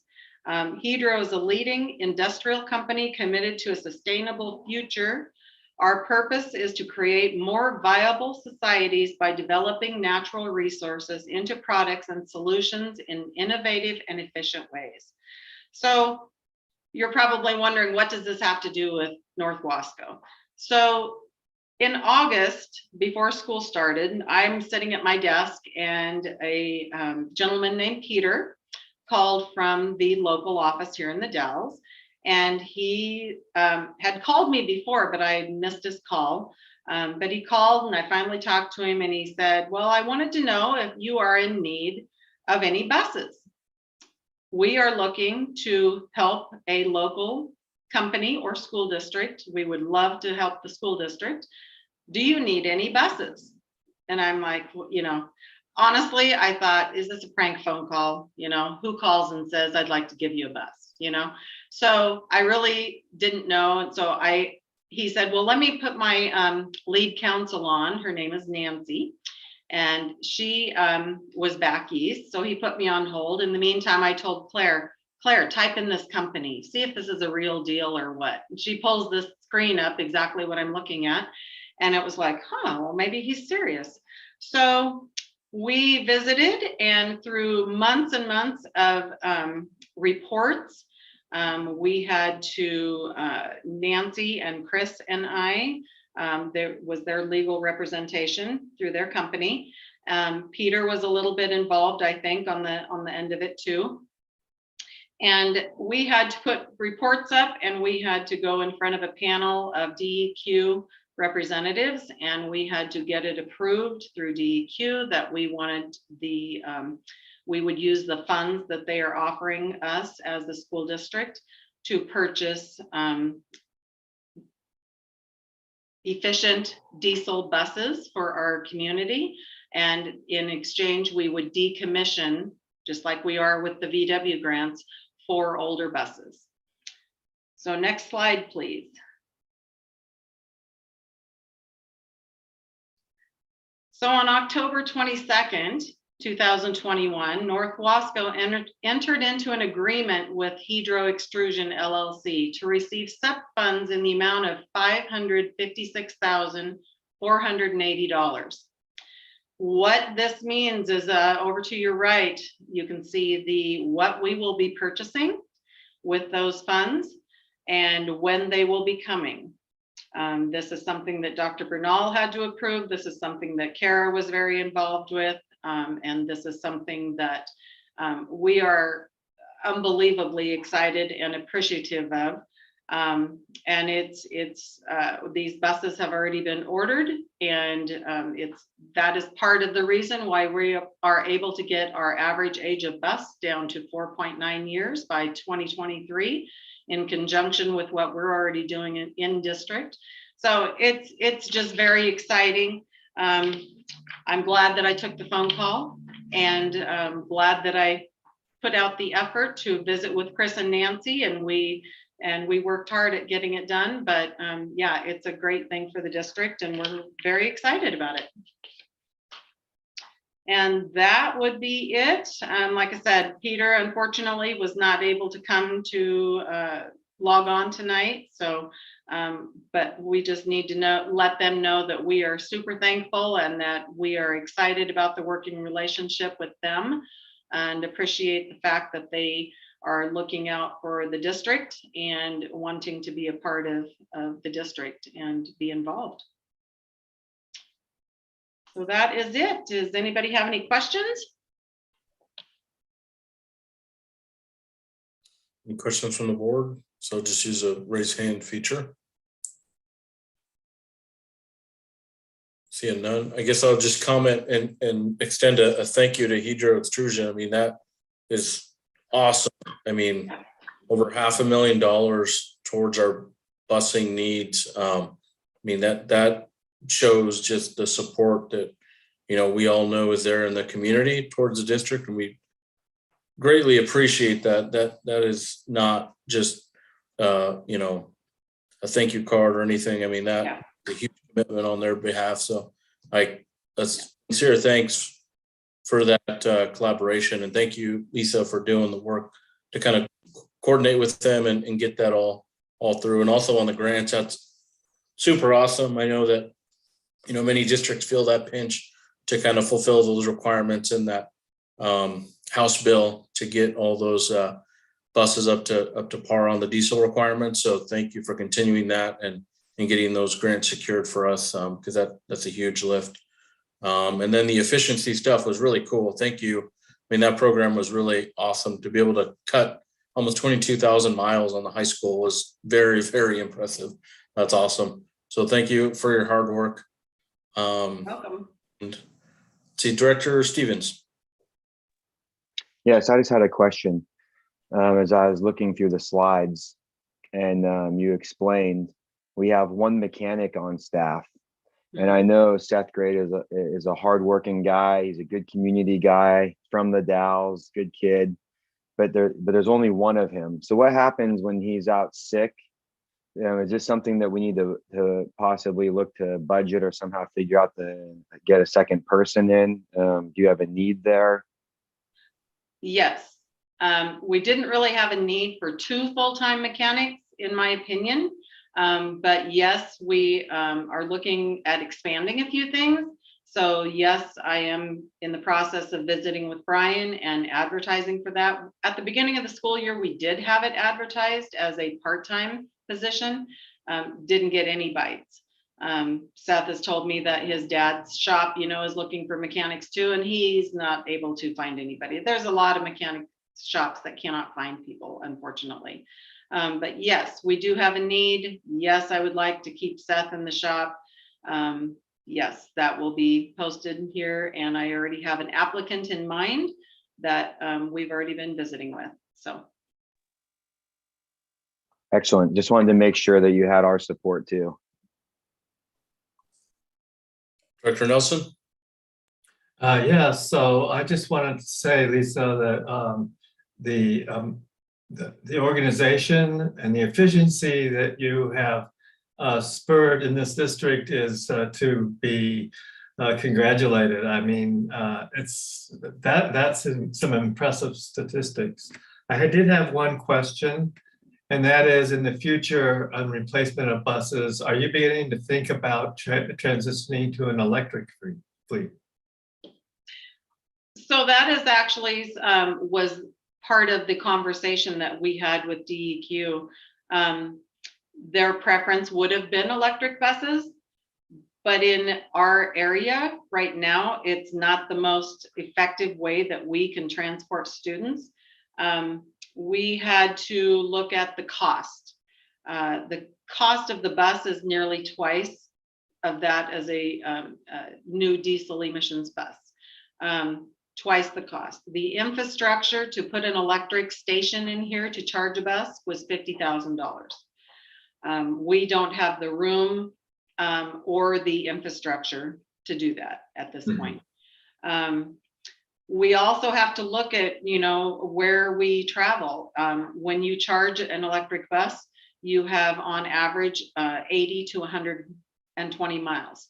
That's maybe one day if you're doing a home to school route, on some of our routes, it might get you 2 days, but it's certainly not going to do anything outside of the Dalles. Trip buses, it's not efficient for us to think that way yet, because I don't know of any or very few other schools that we are traveling to where we can charge a bus to get home. So that's one thing we had to look at too. We did consult with Western Bus and several other people and say, are you aware of any other school districts who have charging stations, because this can't just be our problem. Right. And, they're just, it's not prevalent yet to the schools that we're traveling to. So being in the Columbia Gorge, it wasn't the best fit for us right now. it might be possible in the future to advocate for making those changes in terms of charging ability and costs coming down in the future. But I definitely, I mean, it's just my opinion that think that we should push forward on that. Environmentally, it makes sense, but it doesn't make sense for us right now, that's for sure.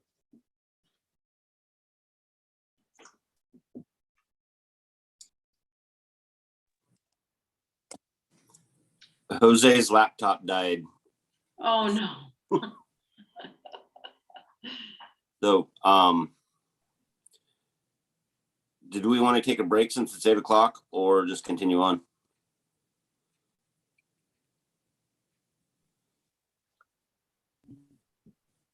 I'd say just continue on, and if someone needs to grab something, turn off your camera. Agreed.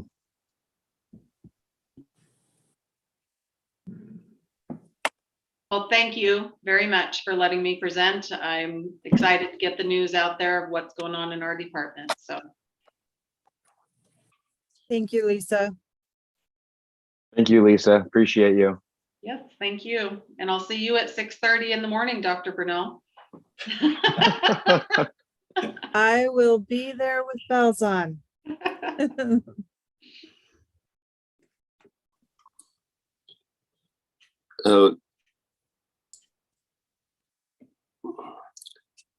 So I guess we just continue on with the superintendent's report. Okay. Wait for it to be pulled up. I have a brief report.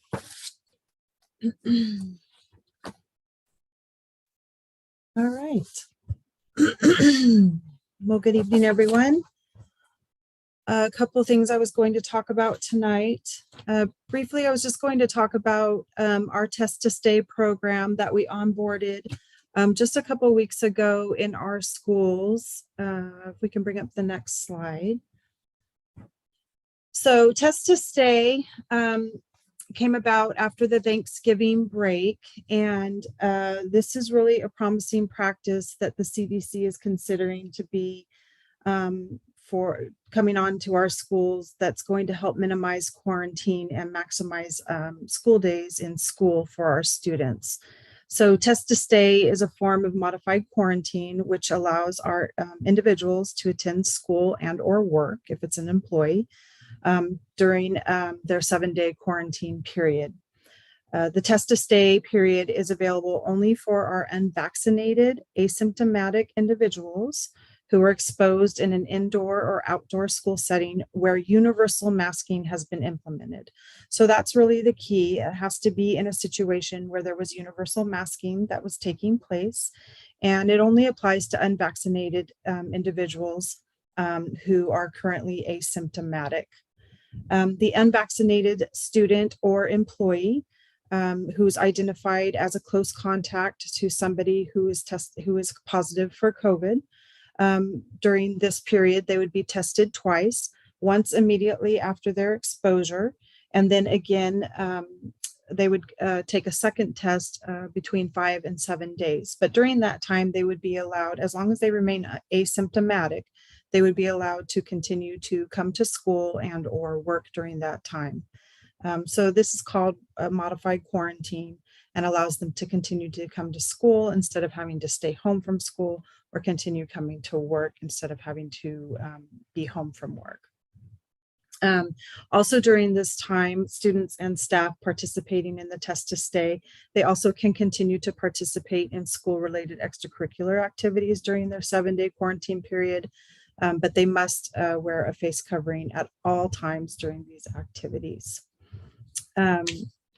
Test to Stay does not apply to extracurricular activities. So Test to Stay does not apply to like our sporting extracurriculars, because we do not practice universal masking in those situations. So we cannot use Test to Stay in those kind of situations. Next slide. And this is just a really simple, easy to follow flow chart that our administrators and staff use when they're trying to determine whether they can apply the test to stay. And of course, if you're fully vaccinated, you're not subject to quarantine when you have an exposure. Any questions on test to stay from board members before I move on to the next topic? No. Okay, next slide. So next I was going to talk about strategic planning and the strategic planning process. I wanted to talk first about the goals and really the why of why we want to engage in the strategic planning process. A strategic plan will really help our district define what it intends to achieve when it comes to student success objectives and the goals of our district. And the process will help us ensure that we are all working collectively to reach our vision. And the strategic planning will allow us to get input from both our internal and external stakeholders to help guide these priorities and give valuable input to our district. I really like to think, as you know, when I give you my Friday updates, I think of things kind of in these incremental time periods. And I tell you, I've been on my listening, learning, leading week 24. Like I just finished week 24. You know, as I've been here as the superintendent, I see so many great silos of things happening in D21, but we're not necessarily synergistically and cohesively moving all together in the same direction. And so part of what's great about strategic planning is it will help us all to really streamline together and get moving in the same direction. The timeline for strategic planning. So during the month of November and December, Stephanie, our communications director, and I have been meeting with some potential consultants and facilitators to interview them as potential people who could help us with this process. We have met with 3 different potential people that could help us with this process, 2 local and 1 external. Tonight, we are seeking authority from the board to be able to move forward with awarding a contract for services to begin this process. And then we'll solicit the actual contracts to help us make that final decision, and then be able to award that a contract and begin this process in hopefully January of next year. Next slide, please. And really, a future-focused strategic plan helps to lift our vision from the present and keep the focus on the things that truly matter most. And really, it really is all about our students. And I'll stop there. Director Jones, has Director Aparicio joined us again?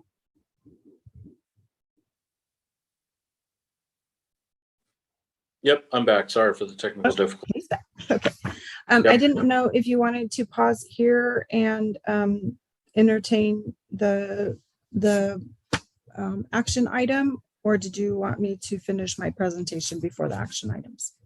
I would say let's do the full presentation and then we'll okay. Finish up items. Okay. Then the next slide, please. Okay, and then lastly, the Riverbend update. So as you know, in October, we were informed that there were some key members of the Riverbend staff who departed. The director and their fiscal person had departed from the Riverbend staff. And consequently at that time, Ms. Flaff and I were informed that the Riverbend charter was in some financial trouble. And so upon closer examination, it appeared that the Riverbend charter was not going to be financially viable, potentially through February of next year. So Kara and I began some discussions between her and I to talk about some potential solutions of how we move forward. And together, she and I approached the Riverbend staff to begin talking with them about their ideas and thoughts about what they were thinking. For me personally, it was very important to me that the students and families of the Riverbend Charter School were not left just out on their own, and that they weren't dropped, or that their education was not disrupted abruptly or unnecessarily. So I really was coming from an angle of, I had really two goals. One was, how do we address this current year? And two, how do we address the future beyond this year? So during the months of October and November, Kara and I engaged the Riverbend staff in multiple meetings and conversations, talking about how we could get through the remainder of this school year and keep the students and families of Riverbend whole. And then how do we begin to build the future beyond that? So where we have come to is that tonight the board will need to take action to officially close the Riverbend Charter, because their school board has already voted to close their charter. They've already taken that action. We have what we have engaged their staff with is that, and what we are prepared to do is, we would like to hire 4 project-based teachers for the remainder of this school year. And we did post those positions, and we did encourage the Riverbend teachers to apply. And all 3 of them did apply for those positions. And I have confirmed with Mr. Schimmel today that they were all offered those positions, and they all have accepted. So they will be staying on this year. And we are looking to hire a project-based math teacher, and we have hired a part-time secretary to continue the Riverbend program through the entirety of this year. And that's how we get through this year. And then in addition, I'm recommending that we hire a director of educational success and innovative programming. And really the goal of that is to have somebody who can begin to build programming for the future, and who really is going to build optional programming, not just for high school, but really for K-12 programming, and really can wrap their brain around how we begin to offer options.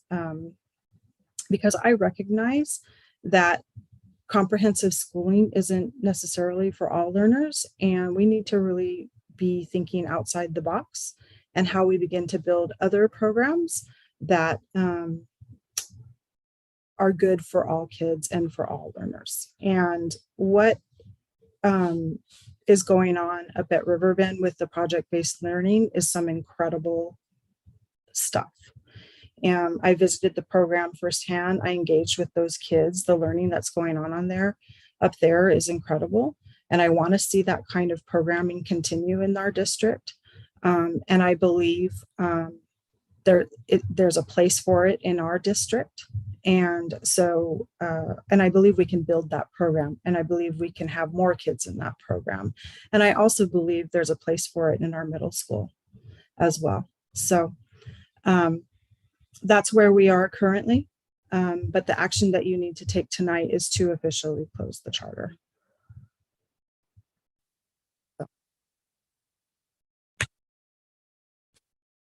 With that, if you have any questions, Kara or I are happy to answer any questions.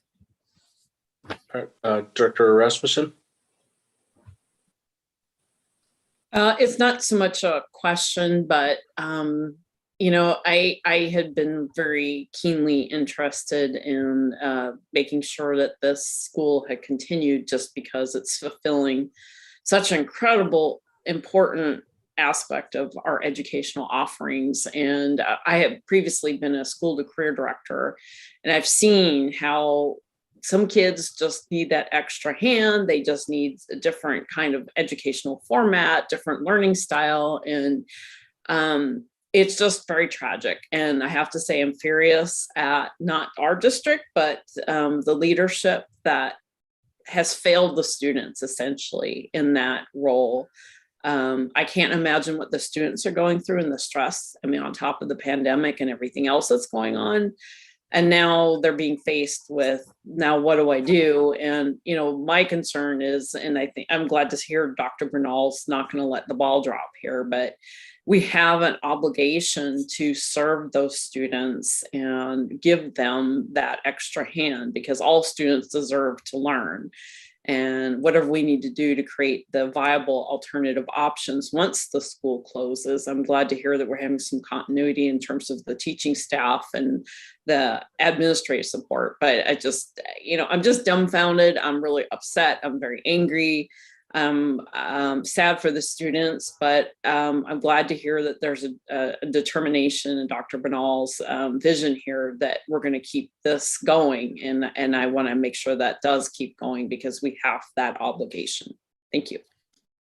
Yeah, I want to make it clear that the goal this year is to ensure that the program itself, as it currently stands, there's no disruption for the kids and families this entire year.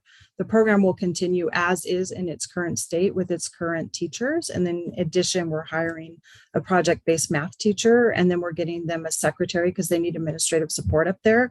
And then we're hiring the director for the administrator support for direct oversight of that program, but also somebody to begin engaging and building for the future and the expansion of this program, not only this program, but other programming for the district in other optional type programs as well but K-12, like I'm thinking broader and bigger, right? Because I just think there's a place for it in our community and in our district. But number one for me, when all of this started to kind of go down, number one for me were the students and the families.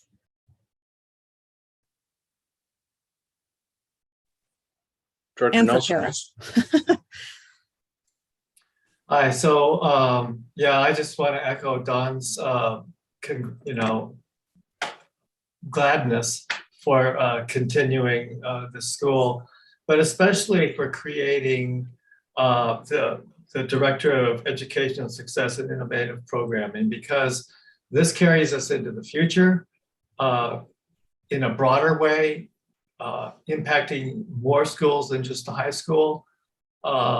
And it can do nothing but good for the whole learning experience of D21. So I like that vision that you have, Dr. Bernal, and it's thinking big, it's thinking grand, it's a great vision. And I'm willing, if there's no other discussion or comments, to make a motion.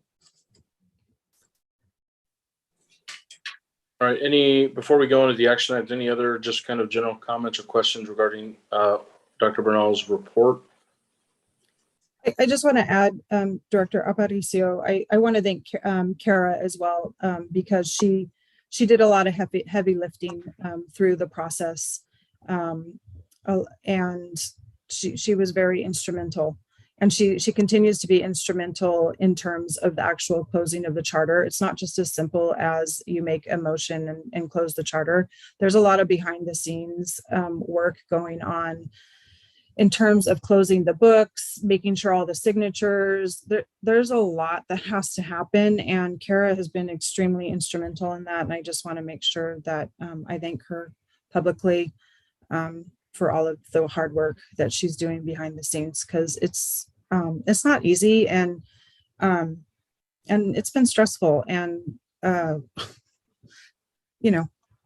like I said, Kara's been great to work with, and she and I are very like-minded. We're just very, like, number one in the front of our heads is just, what are we going to do about the kids and the families? That's always the number one in our head.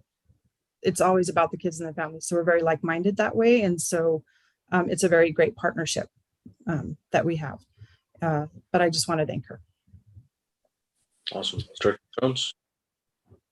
Yeah, I want to say thanks to the both of them. As having a student up there and being on the parent side up there, being able to retain the staff up there and continue this the rest of the year is a great deal, because those poor teachers up there are burnt out dealing with this since they lost their other staff. But at the parent meeting, the outcome of it was, I think the students and the parents were much more relieved than they were the first one. So there's a lot of excitement in what's to come. And it took a lot of hard work. So thank you, Kareth. Thank you, Dr. Bernal. It's been a task, I'm sure.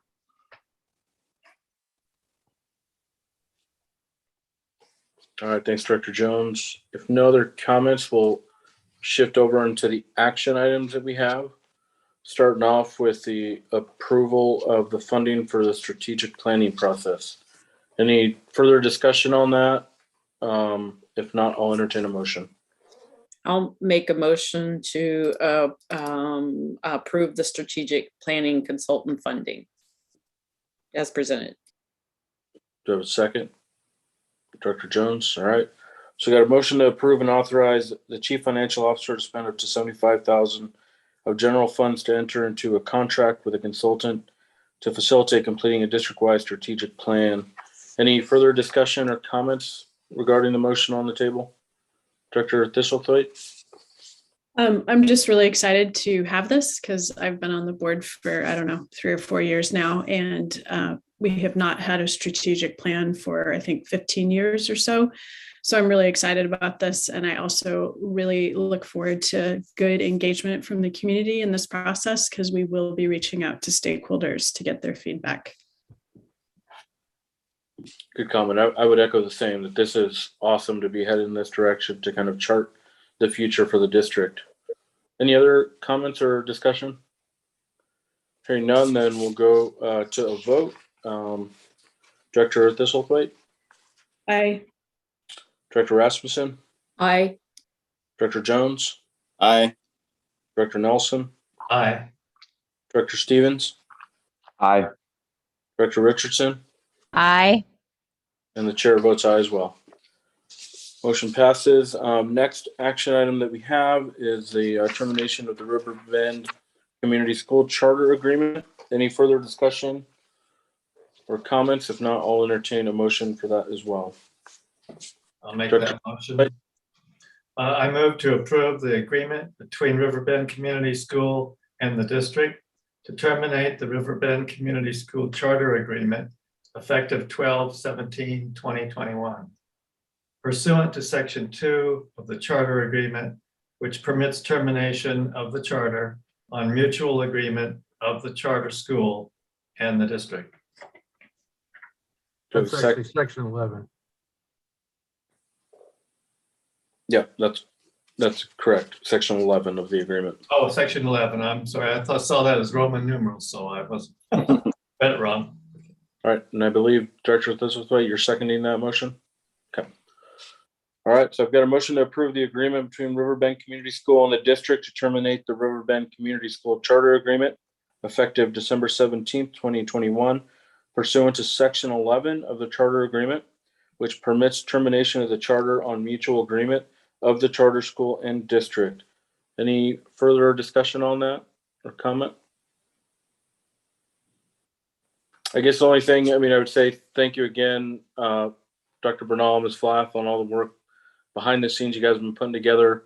I'm super excited to see kind of the path forward here and the additional offerings that we'll be able to have within the district. If it's anything that stood out of this pandemic, is we learned a great deal about the differences and different styles that children, learn in, be it virtual, in person. And I think the more we can have these offerings, the more successful we can have kids be in our district. So I'm super appreciative of this moving forward, and what's to come, because I'm assuming this project-based learning will be just the tip of the iceberg, and there'll be more to follow from that will be to the benefit of our kiddos. So with that, we'll move to a vote. Director Thistlethwaite? Aye. Director Rasmussen? Aye. Director Jones? Aye. Director Nelson, Aye. Director Stevens, Aye. Director Richardson, Aye. and the chair votes aye as well. All right. Anything else, Dr. Bernard? That concludes your report for tonight. I just want to lastly just say, because as I said, you know, I think of things in like time increments. And as I said in my Friday updates, we just finished, or tomorrow we will have finished week 15 of reopening schools. And, you know, we are still fully reopened. And that is something to be hugely celebrated. And our staff is to be hugely celebrated because they have worked really, really hard. And I am so hugely proud of all of them. And I'm sorry, I'm going to get emotional, but I'm just really honored and proud of all of them, and really honored to lead this district. I wish people could see and be inside the walls of our schools every day and see how hard these people are working to keep our schools open and to keep our kids safe and to keep them healthy in school every day. They're working so hard to keep our kids in school and keep them safe and just to educate them. And I hope at the end of the day, we can all agree that that's what we want. We want our kids in school every day, and we just want them to be happy, and we want them safe, and we want them to be getting a good education every day. And, you know, our staff, they keep showing up every day. So, you know, they all deserve a great 2 weeks off. And I'm just really proud of all of them. And I'm really honored, and I'm really honored to be the superintendent of D21. So, and I just really wish them all a happy holidays. So thank you. Thank you for that, Dr. Bernal. Next up in our reports is our Chief Financial Officer report, Ms. Kara Flath. Hi. I will try to go through this with be as thorough but as quick and succinct as possible, because I know everybody loves to talk about the numbers, especially after all the fun stuff. But the good news is this last month, of course, is property tax collection month. It's the big month of November. An interesting fact is we collected year to date 8.4 million in property taxes. Last year, I told you I felt like it was kind of an odd year. We collected 8.6 million in property taxes last year. So we are more than on target to collect more than last year, which is good news. I think we estimated to collect over 9 million. So as long as we stay on target with that, we should be okay. But again, that levels out in the state school fund later. So because of that, we have a $10.6 million in the district fund bank. And most of that, of course, sits in an investment pool. So we just pull money out of that investment pool as we need it. So it's not losing interest, which is the key thing. And as Lisa had told you, with the Hedro grant, they're actually going to send the district a check, literally. And so for us to spend that, I'm going to have a supplemental budget hearing, because 556,000 is way more than what the authority is allowed in that fund. So I will probably get that going for January, because we want to get those buses ordered in. We have to order those way in advance. So that ship's already kind of started. And so we'll get that out there. Other just updates is I did attend a hearing at the city's Historic Landmarks Commission about the pavilion that we're adding at the high school. That was the last step before we could move forward with that. They did approve that. They had some good questions, and we're concerned about the power box being there for students to sit on. So we'll make sure that they know that's not a seat, but if they're sitting on it, they're probably already sitting on it. So we'll just keep working on that, but I'm excited to move forward with that. There is not an update on the HVAC and the windows being at Kurt's Gym yet. We don't have a shipment date. So as soon as we get a shipment date, then theoretically that should be pretty quick to turn that around. The concern would be there is no heating and cooling in the gym until we get that. So hopefully the weather holds out longer than it takes for us to get the heating in. Then the Chenoweth picnic area, of course, we're getting into the colder season, but we will have the canopies, the picnic tables after a few months sitting in Portland are actually in, and we will get some of those set up, and then the canopy should be in early January, so that area will be available for student eating and sitting as weather permits. I included for fun, because I know everybody likes to look at numbers like I do, I included a different report. So across Oregon, a lot of school districts are participating in the Forecast 5 system. And I don't know if school board members, you've heard about that at all at any conferences or anything you've been to, but it's essentially a forecasting system. It's not a budgeting system, but it can help you forecast. And it also does some work with bonds. So if we move in that direction, there'll be some helpful information we can pull out of there. But I included in your financial summary just kind of one of the reports that comes out of there. It gives you a good comparison of what we spent in previous years. We have lots of other reports, but I need to verify the information in the system. It's working the way we want it to. But essentially, we are spending less than we have in historical years, and what the system, which is a smart system, is projecting that we would spend. It's less. And unfortunately, part of that is because we have so many open staff positions, not only open staff positions, but we're not able to fill our substitutes. So good or bad, we're saving money on both of those fronts. And it's of course stressful and taxing on the schools as they have all these open positions day to day that they have to figure out how to fill. So I included that just for kicks and giggles, but they'll play around with it. And as you look through any of this information, if you think any of it's helpful or you don't understand it or you want to know more, let me know. There's a different report I'll bring next month, and maybe we'll find one. I know districts that do use Forecast 5 use their board reports. They use this system and just print out the report. So you get information that I pull in and put in spreadsheets, and I'm kind of a nerd like that because I do spreadsheets. But this is kind of neat because it comes right from a system. So if there's a preference, and there are some reports that will pull for ESSER funds, but as I work through figuring out the system, you'll see some of those. But if there's something specific, you're like, I'd really love to see this. I'd love to see this way. Maybe somebody would love to see something. You never know.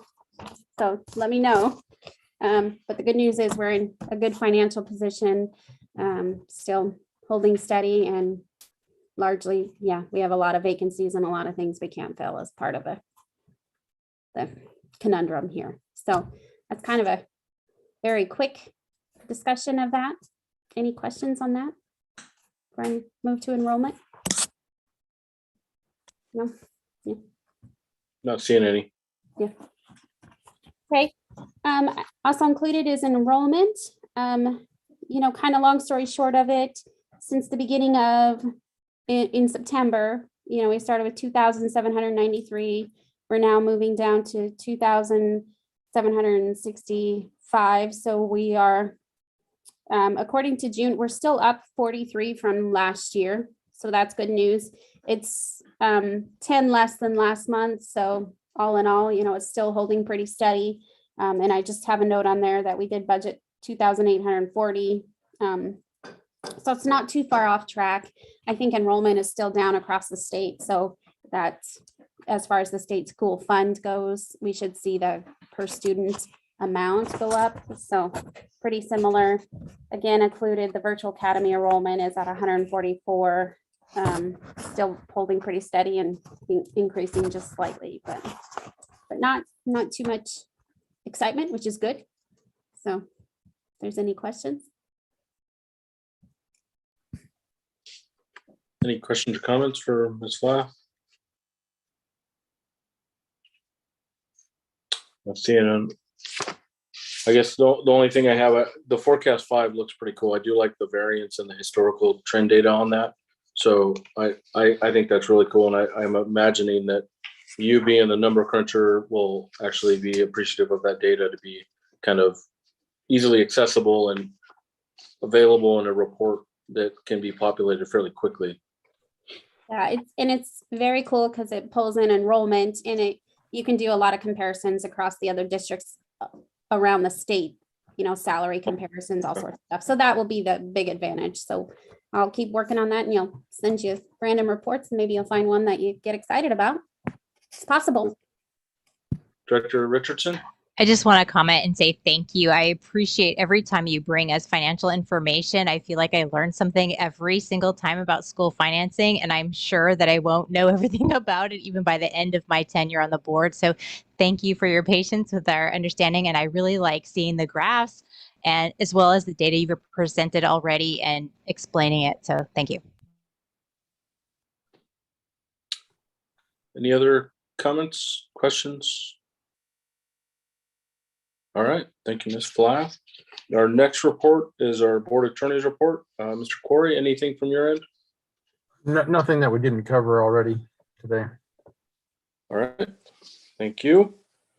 Our next section is action items for tonight. We have an additional one, and that is to request to retire and rehire Sally Torgerson until June 2022. Any additional information, I guess, Dr. Bernal, or is that Mr. Schimmel? Yeah, I'll turn the time over to Mr. Schimmel. Is he here? Yeah, there he Yeah, is. Sally. Sally works as a library assistant or educational assistant for media at the Dallas High School, and she will be retiring on December 30th, 2021. And she has requested to be rehired through the end of her contract, which is June 13th, 2022. All right, thank you for that, Mr. Schimmel. Any questions from the board discussion, or I'll also entertain a motion. Director Richardson? I move to approve the request to rehire Sally Torkinson in her current position as an educational assistant for media located at the Dallas High School until the end of her scheduled work year, June 13th, 2022. All right, do I have a second? Seconded by Director Rasmussen. So I've got a motion to approve the request to rehire Sally Torgerson in her current position as an educational assistant for media located at the Dallas High School until the end of her scheduled work year of June 13th, 2022. Any discussion by the board or questions for Mr. Schimmel? Seeing none, then we'll move to a vote on that, starting with Director Thistlethwaite. Sorry, aye. Director Rasmussen? Aye. Dr. Jones? Aye. Dr. Nelson? Aye. Dr. Stevens? Aye. Director Richardson? Aye. And chair votes aye as well, so the motion will pass. All right, this next section is the first reading on various school board policies. First up is policy GBNAA/JHFF, which is the suspected sexual conduct with students and reporting requirements. And so recent revisions to ORS 339 affecting reporting of child abuse and sexual conduct were adopted by the 2021 legislature. The passing of these bills revives the definition of sexual conduct and licensed administrator as it relates to reporting and helps define the persons who can be designated to receive and respond to these reports. Additionally, a new definition was added for commission licensee to distinguish between district employees suspected of sexual conduct that shall be reported to and investigated by TSPC and those that shall be reported to and investigated by ODE. The effective date of these changes are immediate. Any questions on the language updates for Director Richardson?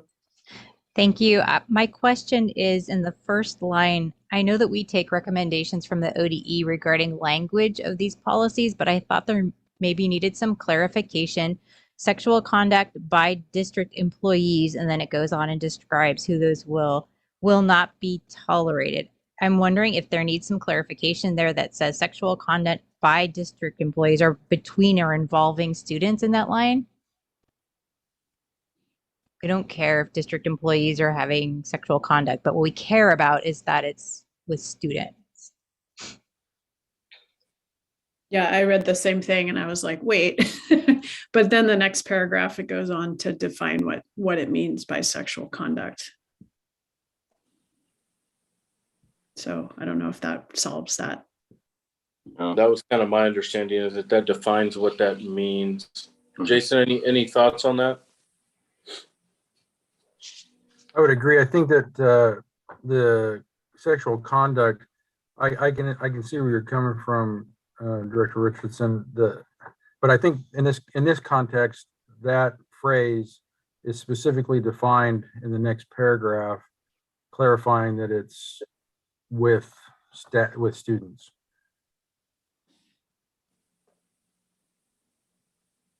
So read as a whole, I think it makes sense. Okay. Did that clarify your question, Director Richardson? Okay. Any other questions or comments on this policy?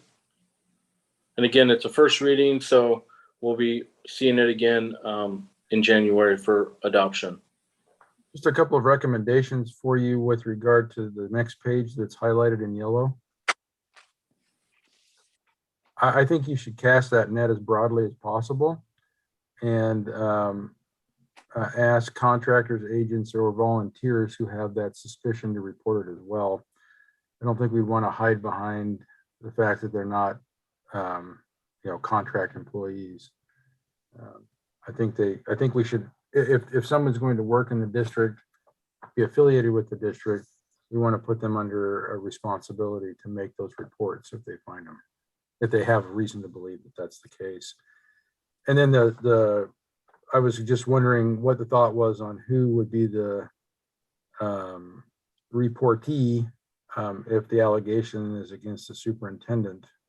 I was thinking it would make sense to be the HR director, but my thoughts as well, that it would be human resources that would be who that would be reported to. And I think that's in alignment with some of our other policies as well. And then I think that paragraph should be included as well. The one that's bracketed there that talks about failing to report could be grounds for discipline or dismissal. I think that should be included as well. That gives the board and administration the broadest capacity to ensure that kids are safe. Yeah, I agree with that as well.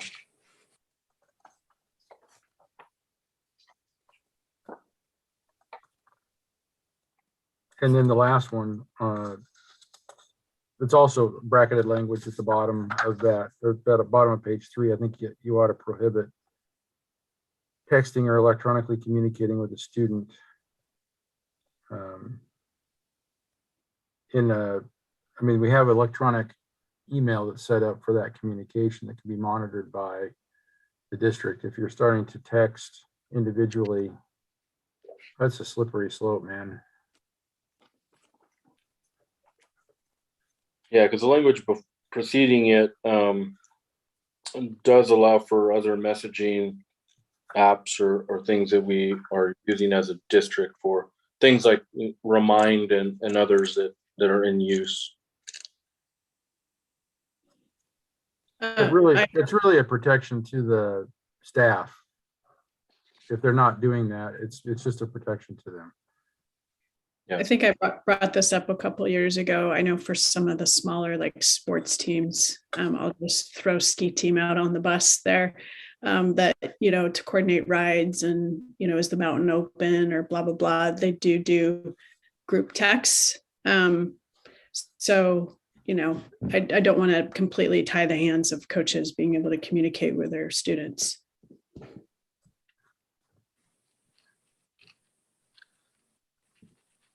So maybe just strongly discouraged is adequate.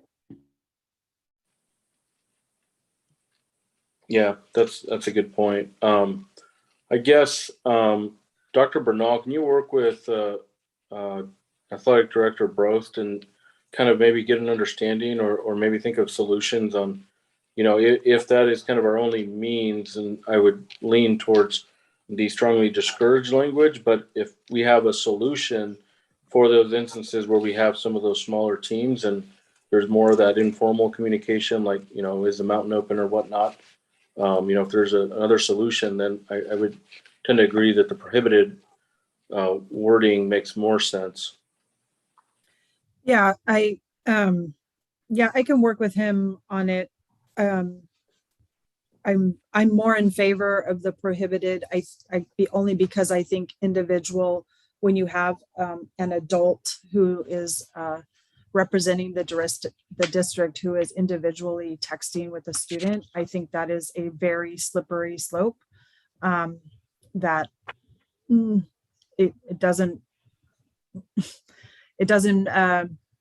I personally don't like it, and I understand the situation, but even in that, like a small ski team, I would recommend that it still be a group text, even if it's 2 students, it's the coach to 2 students, but just never an individual student.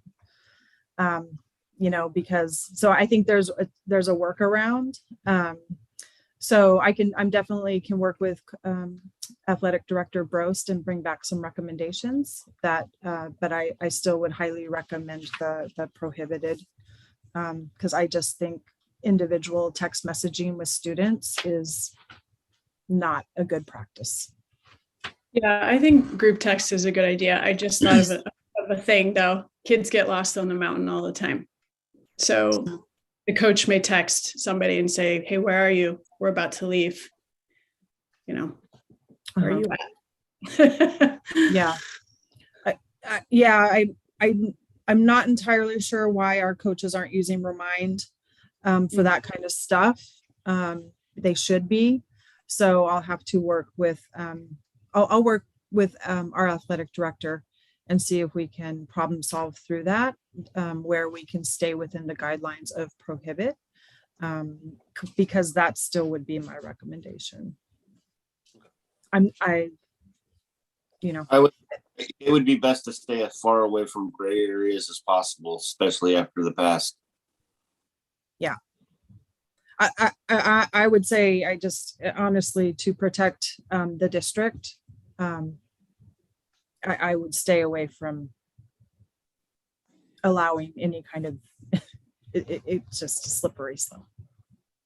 Yeah. All right. Any other comments on this policy? If not, we'll move on to the next one. Okay, seeing none, we'll go on to the next policy for its first reading, which is policy GBNAB/JHFE, suspected abuse of a child reporting requirements.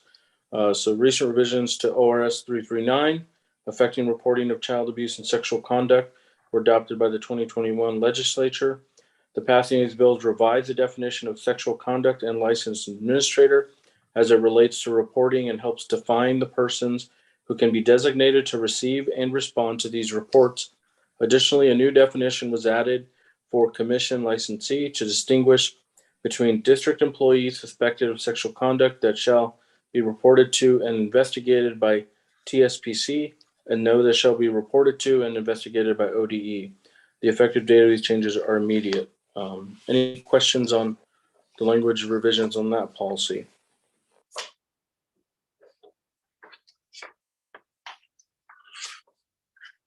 Okay, seeing none, and we'll see it again next month for a vote for its adoption. The next policy that we have is policy IB, freedom of expression. House Bill 3041 and 2021 revises statutory definition of sexual orientation. It removed gender identity and created a new definition for gender identity. Any questions regarding the language updates there? Mr. Corey? Just again, there's some highlighted bracketed language, optional language that's there. I think that I would be inclusive of the on item 6 on page 2. I would include violation of district or school policy. Sometimes the school policies are a little bit more refined or specific to that age group. I think that's appropriate. And then I think that I would recommend, with regard to that last portion, one option is that the superintendent's word is the final word. The second option is it allows a complaint that doesn't satisfy the person to be appealed to the board. I think in other circumstances we have and other scenarios, not this kind of specific thing, but we've pretty across the board, we've set up a pattern of them being able to appeal decisions to the board for final review. I think I would recommend that that be the case here as well. I would agree. I think it aligns with all the other policies that have that process where the appeal goes all the way to the board if warranted. Okay. All right, so we'll strike that first part and then make the second bracketed language the language we'll see in the second reading. Okay. Any other comments on the freedom of expression policy? Nope. Okay. The last policy under first reading is policy JB, the Equal Educational Opportunity. House Bill 2935 added an aspect to the definition of discrimination in ORS 659.850 for race that includes physical characteristics historically associated with race, such as natural hair and hair texture. Another bill, House Bill 3041, revised the definition of sexual orientation and added a new definition for gender identity to the protected classes. Again, any comments regarding the language updates on that one? Seems pretty minimal. All right, seeing none. Then again, all four of these we'll see in our next meeting for second reading and adoption. So those that we have under second reading and adoption for tonight on updated school board policies. The first one we have is policy ACB, all students belong.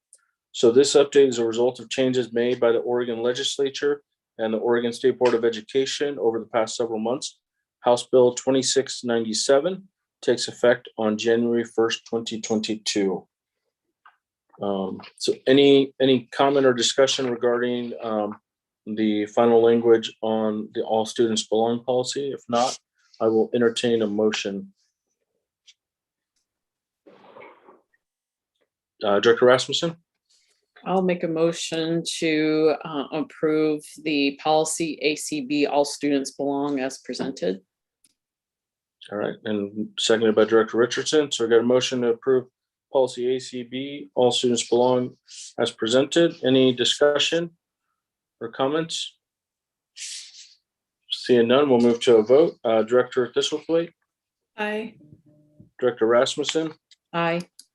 Director Jones? Aye. Director Nelson? Aye. Director Stevens? Aye. Director Richardson? Aye. And the chair votes aye as well. Motion passes. The next policy that we have is policy CM, compliance and reporting on standards.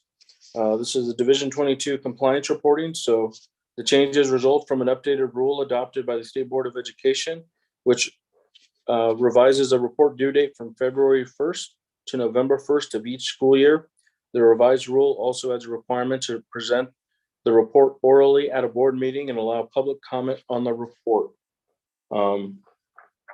Any questions, comments on this final language for this policy? If not, I'll entertain a motion.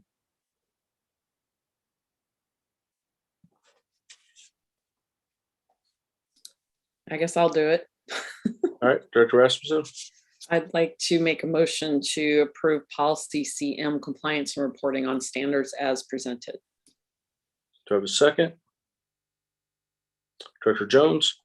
All right, so we've got a motion to adopt policy CM, compliance and reporting standards as presented. Any further discussion? If not, we'll move to a vote. Seeing none, Director Thistlethwaite? Aye. Director Rasmussen? Aye. Director Jones? Aye. Director Nelson? Aye.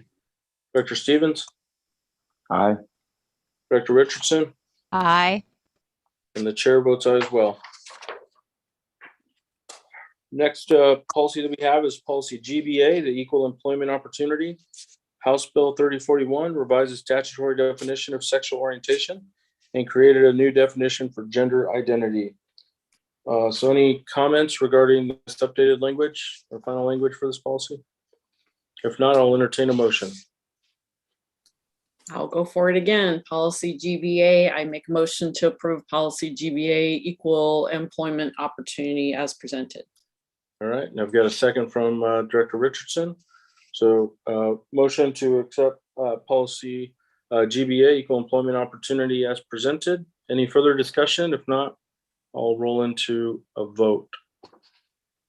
Seeing none, Director Thistlethwaite, Aye. Director Rasmussen, Aye. Director Jones, Aye. Director Nelson, Aye. Director Stevens, Aye. Director Richardson, Aye. and the chair votes aye as well. All right, next is policy DJC, bidding requirements. Senate Bill 420 passed in the 2021 legislative session, created a provision in the public improvements of bidding requirements and ORS 279C.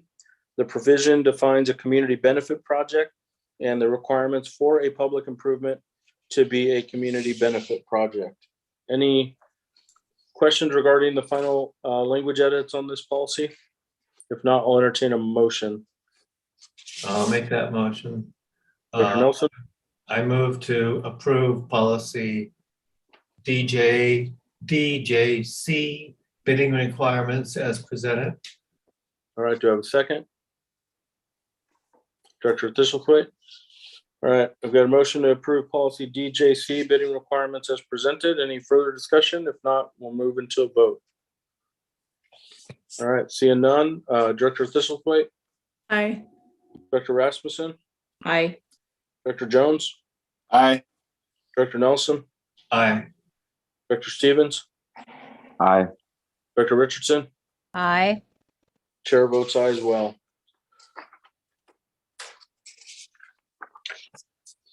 All right, the last policy that we have for second reading is policy GBEA, workplace harassment. House Bill 3041 revised the statutory definition of sexual orientation and created a new definition for gender identity. Any comments regarding the final language on this new policy? Seeing none, then I will entertain a motion. I'll make Director a motion to approve policy GBEA, workplace harassment, as presented to the board. All right, and I've got a second by Director Jones. So motion to approve policy GBEA, workplace harassment as presented. If no further discussion, we'll roll into a vote. Seeing none, Director Thistlethwaite, Aye. Director Rasmussen, Aye. Director Jones, Aye. Director Nelson, Aye. Director Stevens, Aye. Director Richardson, Aye. and chair votes aye as well. All right, the last set of policies are updated administrative rules. So first one that we have is policy GBNAA/JHFF-AR, suspected sexual conduct report procedures and forms. So recent revisions to ORS 339 affecting reporting of child abuse and sexual conduct were adopted by the 2021 legislature. The passage of these bills revised the definition of sexual conduct and licensed administrator as it relates to reporting and helps define the persons who can be designated to receive and respond to these reports. Additionally, a new definition was added for commission licensee to distinguish between district employees suspected of sexual conduct that shall be reported to and investigated by TSPC and those that shall be reported to and investigated by ODE. The effective date of these changes are immediate. Are there any questions on this updated AR that ties in with the previous policies we had a first reading on? Okay, seeing none, then we'll move on to the next one, which is policy GBNA-AR. It's the hazing, harassment, intimidation, bullying, menacing, or cyberbullying reporting procedures for staff. House Bill 3041 revises statutory definition of sexual orientation and created a new definition for gender identity. Any questions or comments regarding this updated AR? Okay. Seeing none, we'll move on to the next one, which is policy GBNAB/JHFE-AR. reporting of suspected abuse of a child. Recent revisions to RS 339 affecting reporting of child abuse and sexual conduct were adopted by the 2021 legislature. The passing of these bills revives the definition of sexual conduct and licensed administrator as it relates to reporting and helps define the persons who can be designated to receive and respond to these reports. Additionally, a new definition was added for commission licensee to distinguish between district employees suspected of sexual conduct that shall be reported to and investigated by TSPC and those that shall be reported to and investigated by ODE. The effective date of these changes are immediate. Any questions regarding this? This is also in alignment with some of the other policies. Okay. Seeing none. Then the final one that we have for an updated AR is policy GBNAB/JHFE AR2, abuse of a child investigations conducted on district premises. So recent revisions to ORS 339 affecting reporting of child abuse and sexual conduct were adopted by the 2021 legislature. The passing of the bills revises the definition of sexual conduct and licensed administrator as it relates to reporting and helps define the persons who can be designated to receive and respond to these reports. Additionally, a new definition was added for commission licensee to distinguish between district employees suspected of a sexual conduct that shall be reported to and investigated by TSPC and those that shall be reported to and investigated by ODE. And the effective date of these changes are immediate. Any questions on these? This last updated AR. All right. Seeing none, that concludes our policy reviews for tonight and brings us to the conclusion of our meeting. And I guess I just want to say, everyone, thank you for the year 2021 as we come to a close here. I want to wish everyone a happy holidays. And for students and staff, enjoy the break these next 2 weeks. Enjoy all the fun traditions and things you do with your families at home. And we can't wait to see everyone back in January in the new year. So with that, I will adjourn tonight's meeting. Thank you, everyone, and have a great rest.